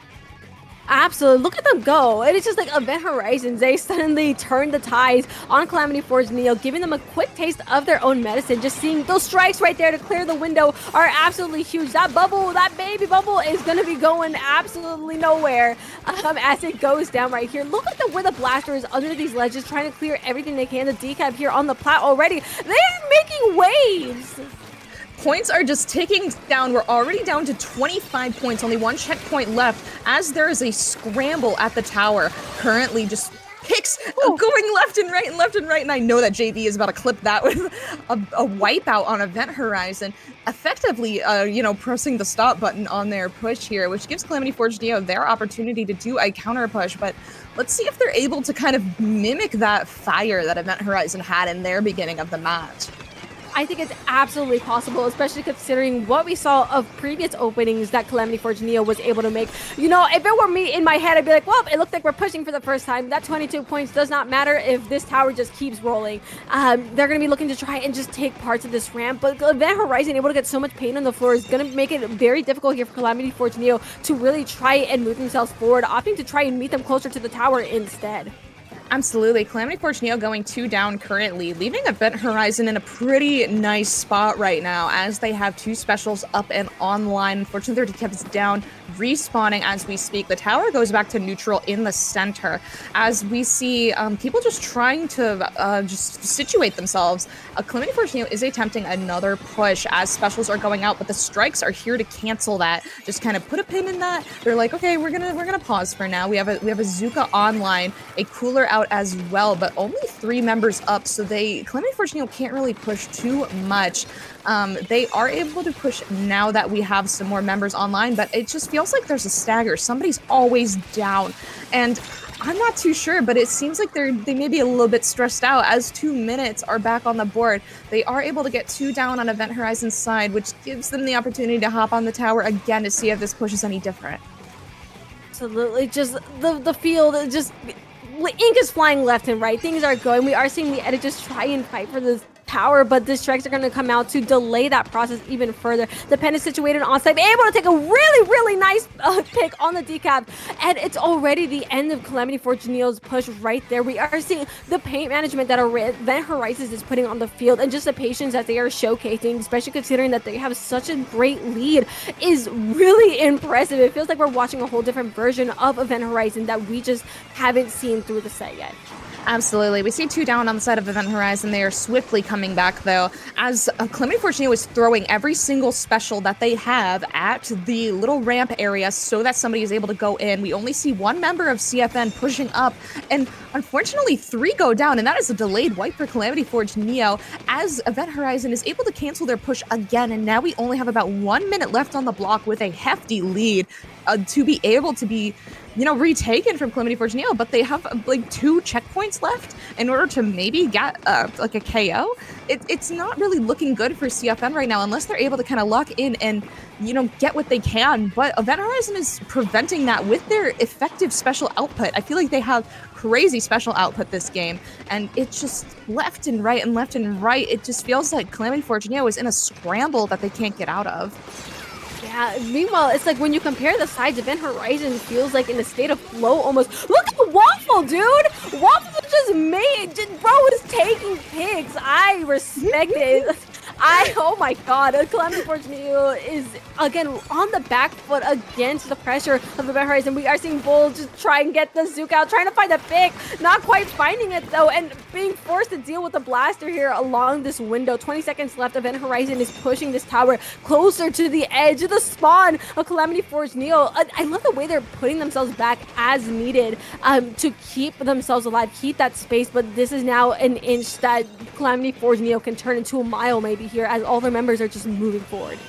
Absolutely, we are entering overtime here, but with only the heavy edit left and the strikes coming out, that is GG's for Event Horizon, taking their first game off of Calamity Forge Neo, currently going 3-1. This basically just kind of solidifies that Event Horizon is here to put up a fight. They're like, okay, we were pretty balanced in the first game, we may have stumbled a little bit, but now we're back and we are ready to take this set. I'm excited, Fufu. I'm really excited to see this. Likewise, I think Event Horizons just found their strat. I believe turning Calamity Forge's aggressive openings against them and doing so themselves is their best way to really take Calamity Forge Neo down, fight them and beat them at their own game, because they quite literally just flipped the tides. They did what Calamity Forge Neo was doing to them, putting a really huge push in the beginning of the game, only to just absolutely hold it, stall out for the rest of the game. I completely agree, and I do think that strikes were kind of the play because they removed the person riding on tower every single time. Every single time strikes were popped, Calamity Forge kind of had to resituate their positions, and that is so important to just move people, especially when your main game plan is to prevent and just be a brick wall for the other team. We need to change that. We need to move that, and honestly, like, Waffle on the decab was absolutely chewing people up. I loved to see it, and I want to continue to see that as we go into our next match, which is Robo Ramen on Splat Zones. Oh, I love this map. I love this map, especially considering the fact, okay, both Edit and Pencil are phenomenal on this map. More so, I am a little bit more biased on Pen for this map, just for the sake of getting that sprinkler at the bowl at the very top. It just does so much. That thing will, like, contest the zone for absolutely no reason, and I think it's going to be a little bit more trouble to get it out of the way, especially if you're on, you're fighting with an edit. But I think Pens are going to be out for both sides, if you ask me. Also, once again, this is a map favorable for just about any weapon, just because of the flank routes at the bottom. It's just a playground for all of these weapons to really just do whatever they want. So minus the big open field in the center, yada yada yada, open map, not Tetris piece, yada yada, yeah. I mean, I agree with everything you said. I like that this map gives the opportunity to play how you want to. You can play it kind of straightforward with the big open space in the center, or you can take a flank if you want to and go underneath and just kind of attack from behind. It's very versatile, and I do expect to see the decavs causing havoc on both sides. I'm not too sure if we're going to see pencils. I do like pencil here. However, Hedit's my baby. I'm heavily biased. But I will say, if I don't see a sprinkler on the bull, I will riot, because that is my favorite thing about this map mode. No, I think you're absolutely right. I think that is like one of the strongest things you can do if you have a sprinkler in your kit. Get that sprinkler up there. Imagine having two of them up there. Like, unironically, imagine accidentally having two sprinklers in your kit. Okay, there's one pen. Imagine having like two sprinklers on your team and you just, yeah. And there's the other pen, yeah. Yep, I was right. I did it. I was right. I'm just saying. Fufu has once again predicted the future. Yerp. Yerp. And so currently Calamity Forge Neo has control of the zone in the first 10 seconds, but it is still a scramble. We see the blaster on the left side of Calamity Forge Neo. Well, actually, my bad. That was Event Horizon. And once again, with this volatile opening, Calamity Forge Neo is wasting no time taking Event Horizon's elbow into their spawn area, giving them no time to set up whatsoever. It's just this rapid fire entry that they seem to always do, and it just works out for them because people just want the time to set up. They're not allowing the time to set up, and it is just very big brained of them. But I'm curious to see if they're able to dish what they take. You know what I mean? Take what they dish what they take. I like that. Honestly, I think Calamity Forge Neo like took this opening because they were like, oh my god, they're playing our game and we are not losing at our own game here. But they're gonna be forced on the back foot right here. Sunny trying to find an opening here on the right. It's just not enough. There's a pen situated right there, right in front of their eyes, which just has an overview of all the players. And Calamity Forge Neo seems to be in just one heck of a pickle, but they are able to take a pick with Bazooka. But these strikes are just there to just like stall things out. That's gonna be a lead swap for Event Horizons. We are now down to those 40 ticks. Event Horizon is playing Calamity Forge Neo's game, like we said before, and there was a wipeout on the side of Calamity Forge Neo. They have about 28 seconds left, and they really have to go fast if they're able to get the zone because of the distance that the zone is. They have to go incredibly fast if they need to make a dent. But we see a Reef Slider out trying to flip the zone here. All they have to do is hold it for 2 seconds, but they're not able to hold it, and the zone is flipped once more as the Dreadbringer causes havoc in the center of the map. And the lead is not flipped. Calamity Forge Neo is back to holding mid, and they kind of just zoomed. They were like, okay, there's 2 seconds left. We have to go now. Oh my goodness, what a crazy save from Calamity Forge Neo. And now they have to turn the tides here as, sprinkler. Oh, they tried. They did it. They try it again. Come on, we got a little bit of Mari, time. do it again. Come on. Mari, give the audience what they want. Okay, Mario's kind of Mari. locked in right now. Maybe I should stop trying to telepathically communicate with her. But If you want, I the will. match is already back at 10 points, and now Event Horizon is throwing everything they can at the zone to try and flip it and give Calamity Forge Neo a penalty, which is exactly what they're going to do. Calamity Forge Neo is going to have a 60-point penalty with 8 points left on the board, 3 going down. Event Horizon is back in charge of the zone, taking the left side. They are wasting no time using their specials, preventing them from pushing up, giving that lockout that they've always had, and we really just want to see them continue with this positioning. Oh my god, can get incredibly dangerous here for Calamity Forge Neo if they don't gather themselves. So we are seeing that Zuka online here. We're going to be trying to find some picks hopefully very soon here because we got 20 points left on the penalty for Event Horizon right here. Trying to pick off the pen, not quite able to find it, but the blaster is going to be going down on the side of Event Horizon, which is huge, allowing Calamity Forge Neo to get that cap in their favor. 2 down on Event Horizon, allowing Calamity Forge Neo to really start getting into their base once more. Absolutely. We see a flank from the side of Event Horizon trying to catch Calamity Forge Neo off guard. Unfortunately, it does not go really in their favor, but we do see 2 down on Calamity Forge Neo and 2 down on Event Horizon. It's very equal right now. I know it may not look like it, but it is just like a huge back and forth right now. Any small mistake can cost the match at this point. Calamity Forge Neo is trying to break through their penalty, but Event Horizon is not going down without a fight. We see strikes coming out, trying to flip the zone once more, which does happen. The zone is flipped once again, giving another 50-point penalty to Calamity Forge Neo that they have to break through in order to assure them the win. But it may not happen. They just keep going down one by one. And Event Horizon, I'm not sure what happened, but they just kind of locked in. They really did. Something happened, man. Because, like, we blinked and Event Horizon said, oh, yeah, right, we're playing Splatoon and we have to win, Lamau. And I don't know. I want what they're having. I'm not even gonna lie, because they're gonna be capping the zone once more. Again, they are literally forcing Calamity Forge Neo on the back foot. They are running circles around them half of this match, and those strikes coming in. These strikes have been godsends. Oh my god, the strikes are so good. Like, that is probably my favorite thing right now, just seeing effective strikes. Absolutely, and I can definitely tell that Calamity Forge Neo is kind of at an off step right now. I see that the cooler's being popped at a different interval. People are dying before the cooler, and they just kind of have to hurry up before the game ends. But Event Horizon is able to take it back with a 3-2 currently, and it's really cool to see. They are fighting tooth and nail for these wins, and I do think it is kind of, pushing Calamity Forge Neo to think a little bit. They're like, okay, this isn't going to be a 5-0.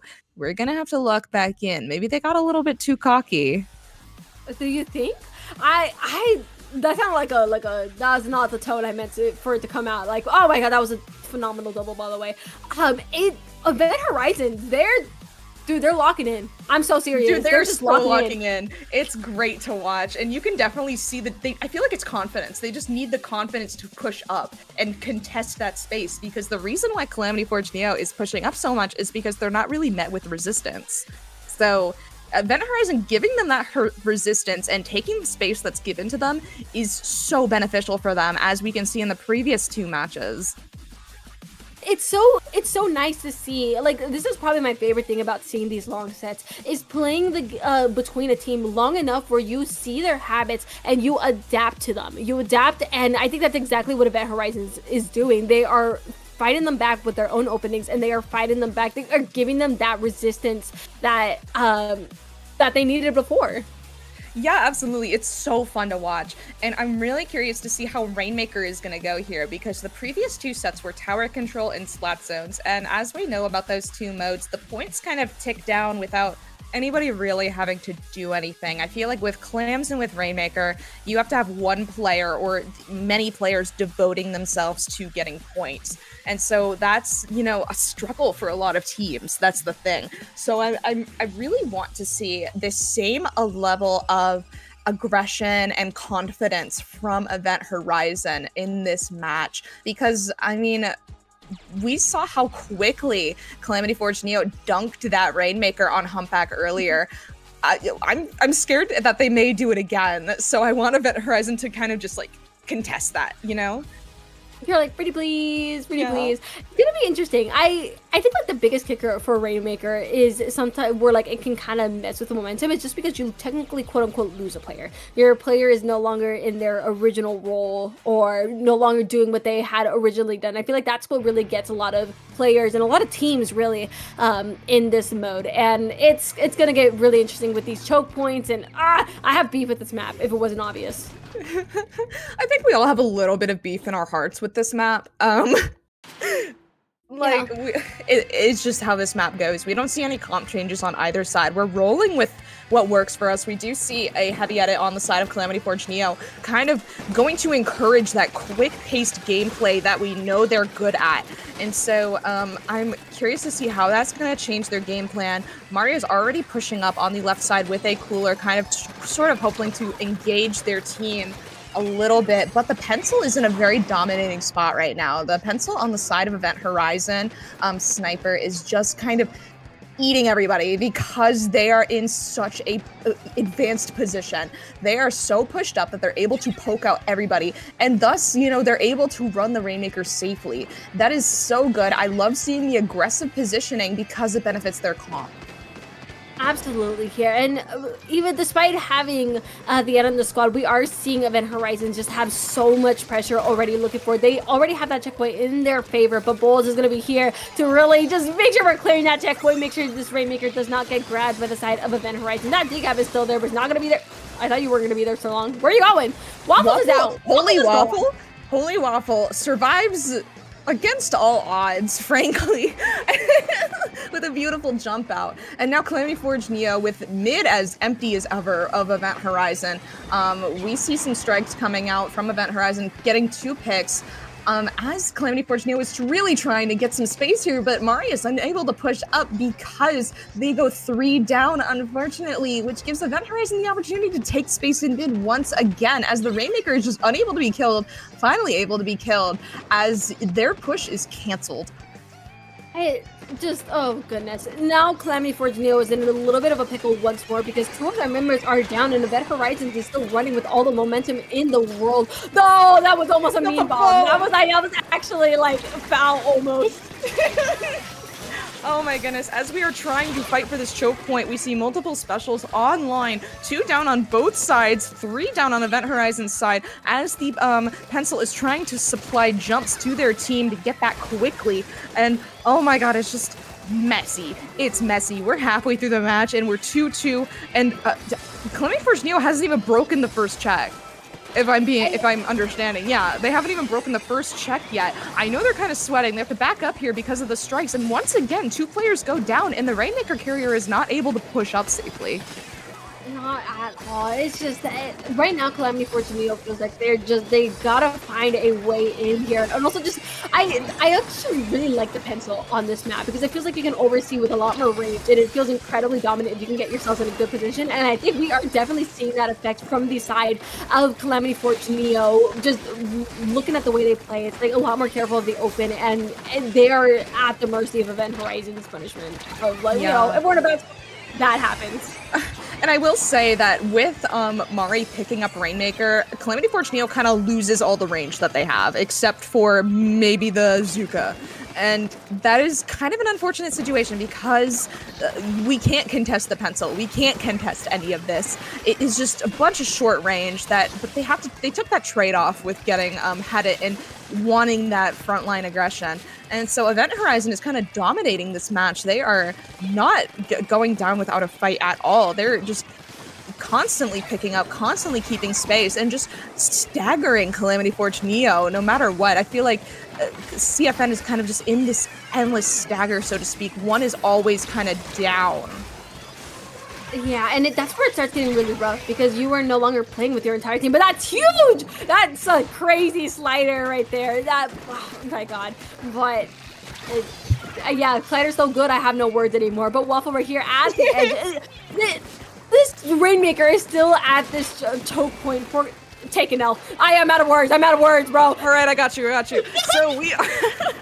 Event Horizon is still just keeping space and preventing Calamity Forge Neo from going forward. The Zuka from JB is back and better than ever. We are just seeing people being canceled left and right with their specials, and it's just so unfortunate to see because I'm like, oh my god, you had your special, but they're cooler, so thankfully they will survive. And so this may be Calamity Forge Neo's last opportunity to take the lead, but they still have to break through the first checkpoint, but it's not a strong lead at all. I would be a little bit scared if I was Event Horizon. I'd be like, okay, that lead isn't that strong of a lead, but 3 go down on both sides. It's just the blaster and the decab, and there's 5 seconds left. They're gonna try and contest this pop, and they have to grab it, but it's just such a bad situation when they're all in the corner, and the final player on Calamity Forge Neo has it. Oh my god, Fufu, I'm out of words, and they lost the Rainmaker, making it 3-3. The bomb! That could have been a possible flush. That's actually so unfortunate. Watch that in 4K. That's, oh my goodness. I don't even know what happened.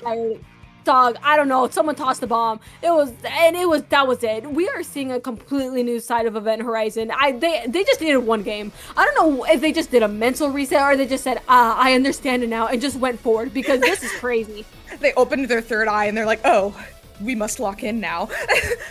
It's refreshing to watch, honestly, because I feel like so frequently in LUTI you may see like a 5-0 wipe, but no, we are seeing 2, equally matched teams fighting tooth and nail to try and just outplay each other. That's it. It's not even a testament of mechanical skill anymore. It's just, okay, we need to outplay the other team. We need to learn what they're doing and do it better. That's literally what it is. It's like they adjusted to Calamity Forge's own game and said, we can play this game too, and we will beat you at your own game. And they're kind of just, they're showing it. And this is gonna get twice as chaotic on this map mode. Oh my god, map? Are we going to a game 9? We may go to a game 9. It's 3-3. Yeah. The scores are even, so it literally can just go. It can go either way. But right now, Event Horizon is they're kind of on a roll, dude. I think Calamity Forge Neo just really has to reset themselves or find a way in. Exactly. At this point, it's probably just a game of mental. Like, you can tell that Event Horizon really brought their mental back because they're like, this isn't over. This is not over. We got 1 win. Let's keep it going. And now we really need to see Calamity Forge Neo kind of get their foot back in the door, because they're like, okay, we're even now. It's anybody's game. I'm curious to see how the next match is gonna go. I really am, especially considering it's Clams, and I don't think Event Horizon won their previous Clams match. But with this map, I feel like it's way more balanced for Clams. I'm not sure. I've seen it way more back and forth. Game 9-able for real. Game 9-able for real. It is game 9-able. Like, it really is though. Like, oh my goodness, these teams are just so incredibly close, and it's just, I don't know. It really just can go either way. My eyes are definitely on Event Horizon just because of the swap they were able to make with these last 3 games that genuinely kind of caught me off guard. I'm like, whoa there, buddy. Y'all had this? Yeah, absolutely. And really I admire Sniper and Waffle like specifically just because, Sniper being able to push up into oppressive spots and then Waffle being able to push up off of that. Everybody's just doing such a good job and we almost see mirror comps here. We see Calamity Force Neo going with the same thing, but they are going back to the pencil. I think they needed that extra range that the pencil gave them. We are seeing one down on Calamity Forge Neo. Unfortunately, it is the shot user, and we are just seeing a neutral game right now. However, the map is way more pink than it is blue. Absolutely, we are seeing that right here within these first 20 seconds, and this is really just the second. I think it really is going to be which one of these two teams is going to get that explosive opportunity first. I mean, it's going to be, no, they lost the anchor on Calamity Forge Neo. That is a huge advantage there for Event Horizon.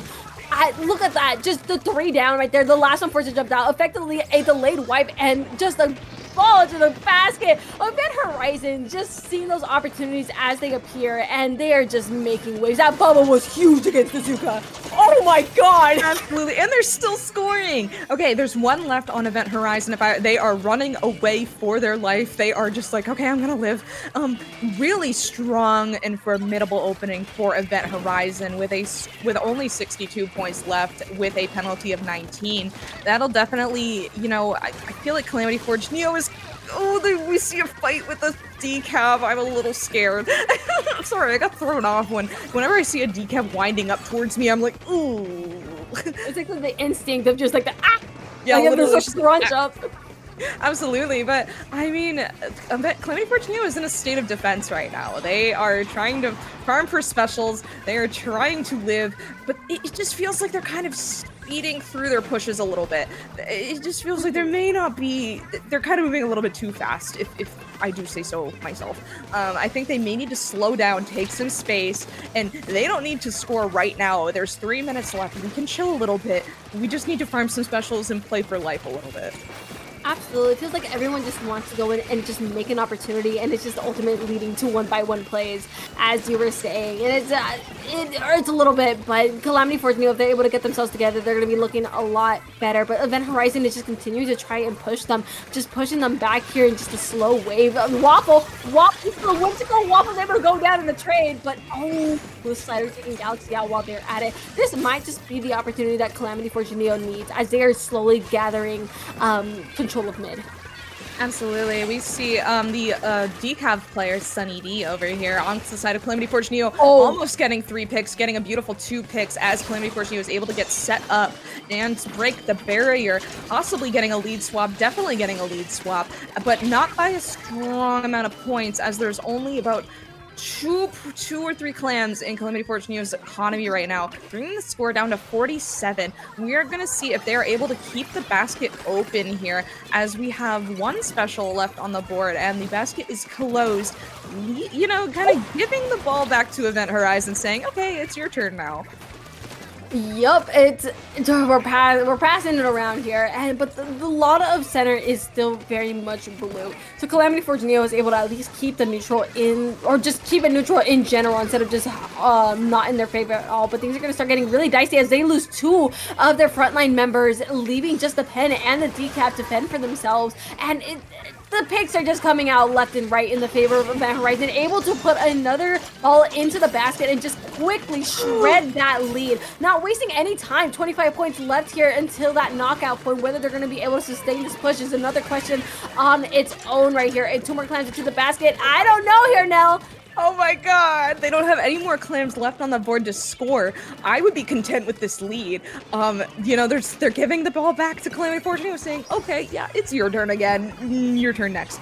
But I loved seeing Event Horizon do that counter push. It was great to see. They're like, okay, we have the economy, let's go now. But they were very insightful about it. They waited until they had a few members online and they had bubble. And now it's just pick after pick as I'm not really sure where the rest of this match is going to go. The clam economy for Calamity Forge Neo is not looking too hot. There's only 2 clams on the board for CFN right now, and Event Horizon definitely has map control. They have more clams. They are in a better state, in my opinion, just based off numbers and based off of paint control. Calamity Forge Neo still only has barely enough to make a power clam, and there's only 20 seconds left. Yeah, this is gonna get really dicey right here. And I think that one of the members just went down. If anything, Calamity Forge Neo does have that power clam still under their basket right here. But they also need that space to combine with that. It's gonna get really tricky really quickly. Members coming down left on right on both of these sides. And the overtime has now begun. The pity is in Calamity Forge Neo's hands, but Event Horizon just has such a great grasp of the map control that it's gonna be really tough here for Calamity Forge Neo to get something going. Absolutely. They have about half of their overtime left. 2 members up on Calamity Forge Neo. No ball. There is a power clam now, but I'm not too sure if they're able to do it. I feel like all their players are a little bit too disconnected.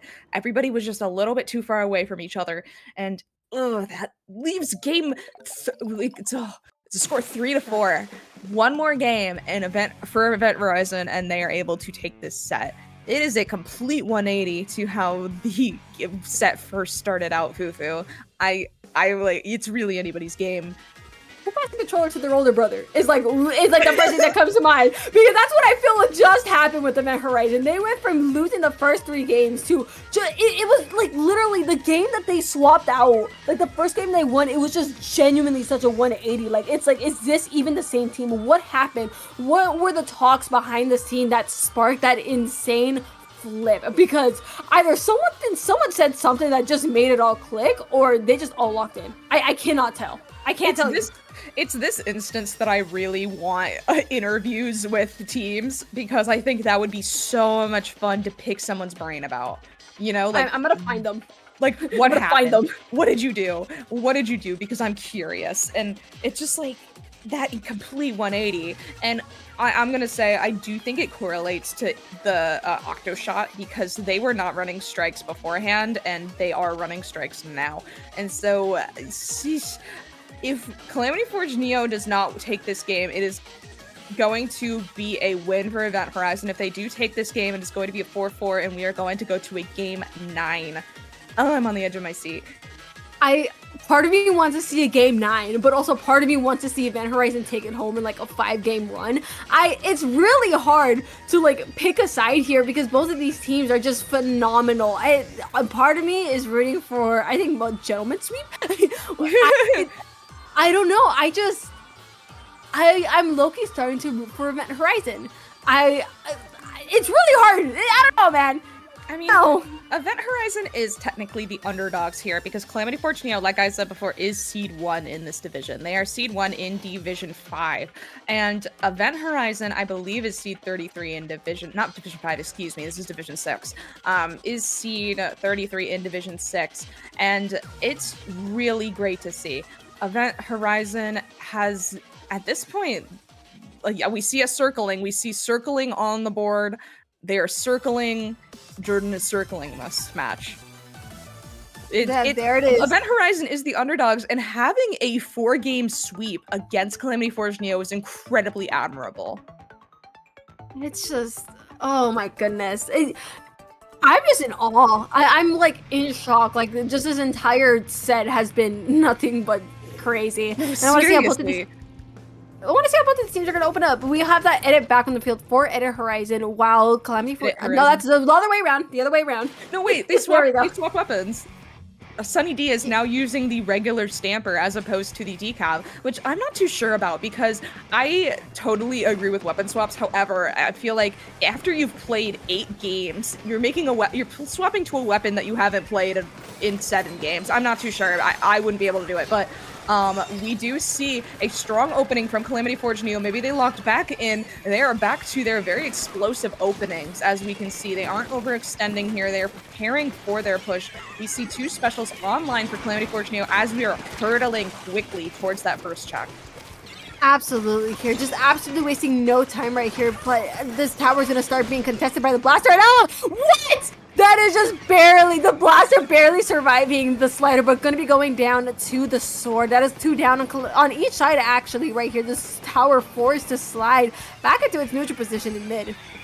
Absolutely. We are seeing strikes go out trying to displace Calamity Forge Neo, which is happening on Event Horizon's side. We see 2 down on the side of CFN as Event Horizon is able to kind of get back in there, punishing the jump out right there. Beautiful from Waffles. We love to see it as Event Horizon is getting their opportunity to get to the first check. And their Calamity Forge Neo's lead was not that strong, I'll be honest, because they didn't even get to the second check. And we see a Zip coming out, trying to wreak some havoc, trying to retake the tower. Unfortunately, Event Horizon is not able to break through that check. They're going to try again as all their members are finally back up. And words are not coming to me.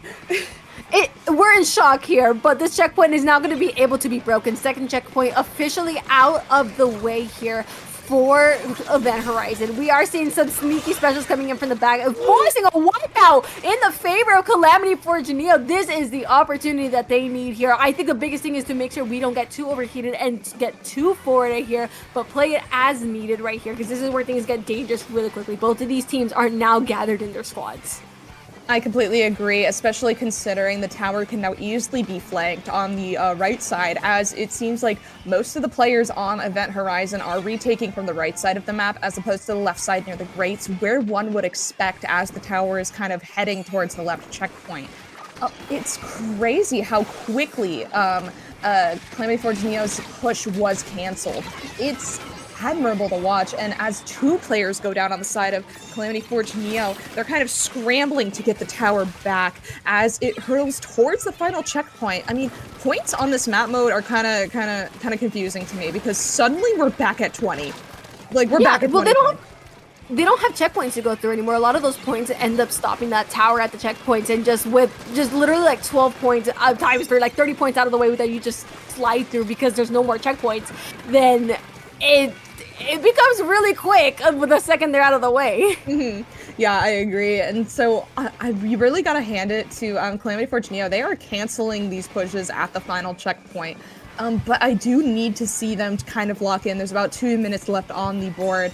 And once again, this is the determining match whether this is going to be to a Game 5 and if they are able to take this set, which they are slated to win according to seeding. So I am very curious to see if they're able to lock in and kind of get through the final check, but it's just multiple people keep going down. It feels like Event Horizon just keeps catching them from behind, catching them off guard. And I'm curious to know what's going on in their heads as they are playing this match, because Event Horizon just kind of snapped into something. They really did. It's like the gif of the guy who that just like serious faces and just locks in. Like that's literally Event Horizon in my eye, and like they just continue to push this tower forward. Like they haven't quite reached that final checkpoint just yet, but it's just there's a lot of things happening, and Pulse is able to get 2, looking for 3, unable, just getting punished by Waffle, I believe that is. It is just 45 seconds left here. Things are looking scrappy and crazy.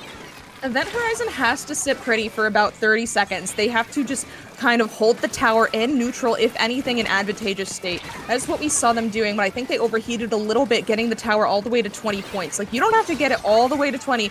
Beautiful direct on the side of Galaxy. That was great. Honestly, all of these players are getting crazy picks. Waffle has been consistently, not dipping people, but just getting very, very skilled picks consistently. And there's only 9 seconds left. They have to break through 1.5 checks. Calamity Forge Neo, you have to get to overtime. You have to get on the tower, because strikes are going to come out anytime soon, and they're going to ruin your day. Somebody should really kill that person with the strikes. There it is. Get the strikes, there they are, and there's a wipeout. Unfortunately, oh my god, in a reverse sweep, Event Horizon takes the set from 3-5.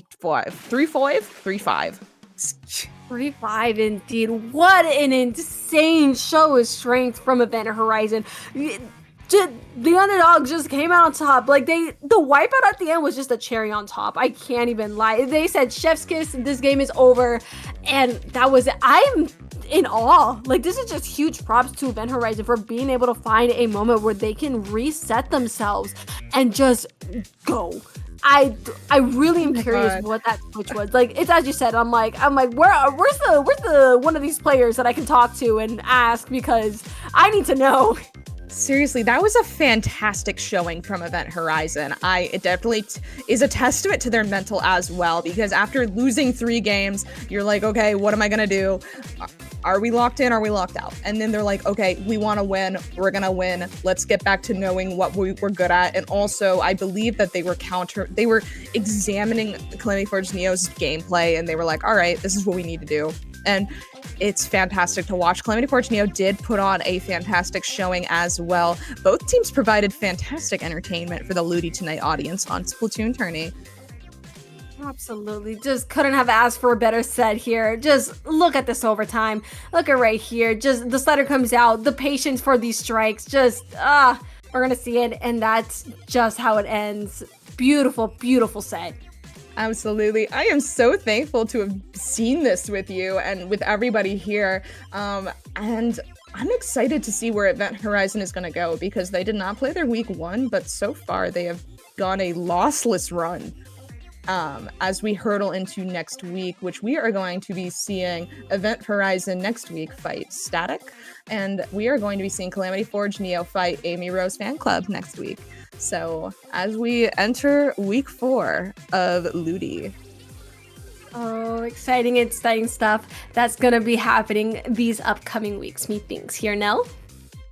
I am so excited as we see everything. And once again, thank you to everybody for watching tonight. Thank you for coming out and supporting Division 6, or if you were a raider from Splatoon Tourney 1, thank you for stopping by. We hope you enjoyed LUTI tonight. Thank you to everybody who stopped by. But before you leave, Fufu, my beloved, where can we find you?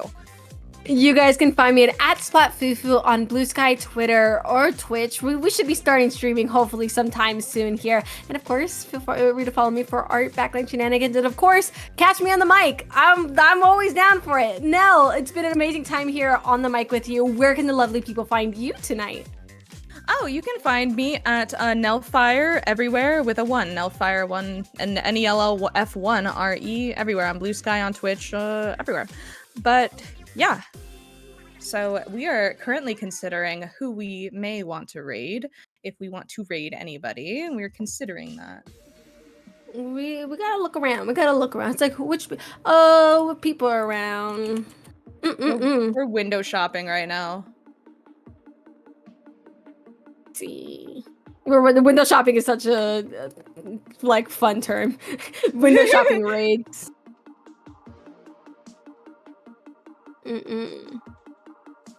Oh, also, just in case those that didn't know, if you look on screen, these are tomorrow's matches for Sunday.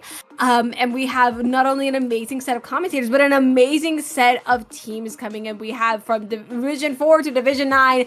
We got everything, but those matches are going to be phenomenal. And you guys should, if you tuned in today, you should totally tune in tomorrow.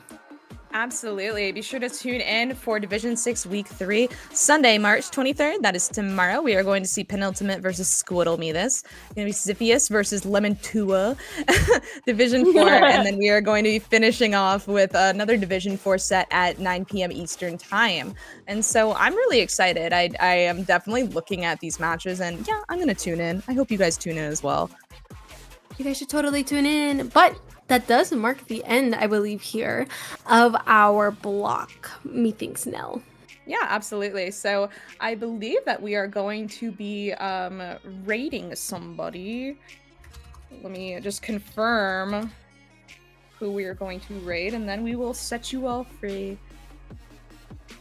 Indeed. Again, thank you everyone for tuning in. Again, take a look and wait for that raid to happen. Absolutely. But for now, I think you and I are going to be off the mic here, Nell. All right, yeah. So we will see you around. Thank you for stopping by, and thank you for watching Splatoon Tourney. And be sure to stick around for that raid so you can get those channel points and support whoever we want to watch next.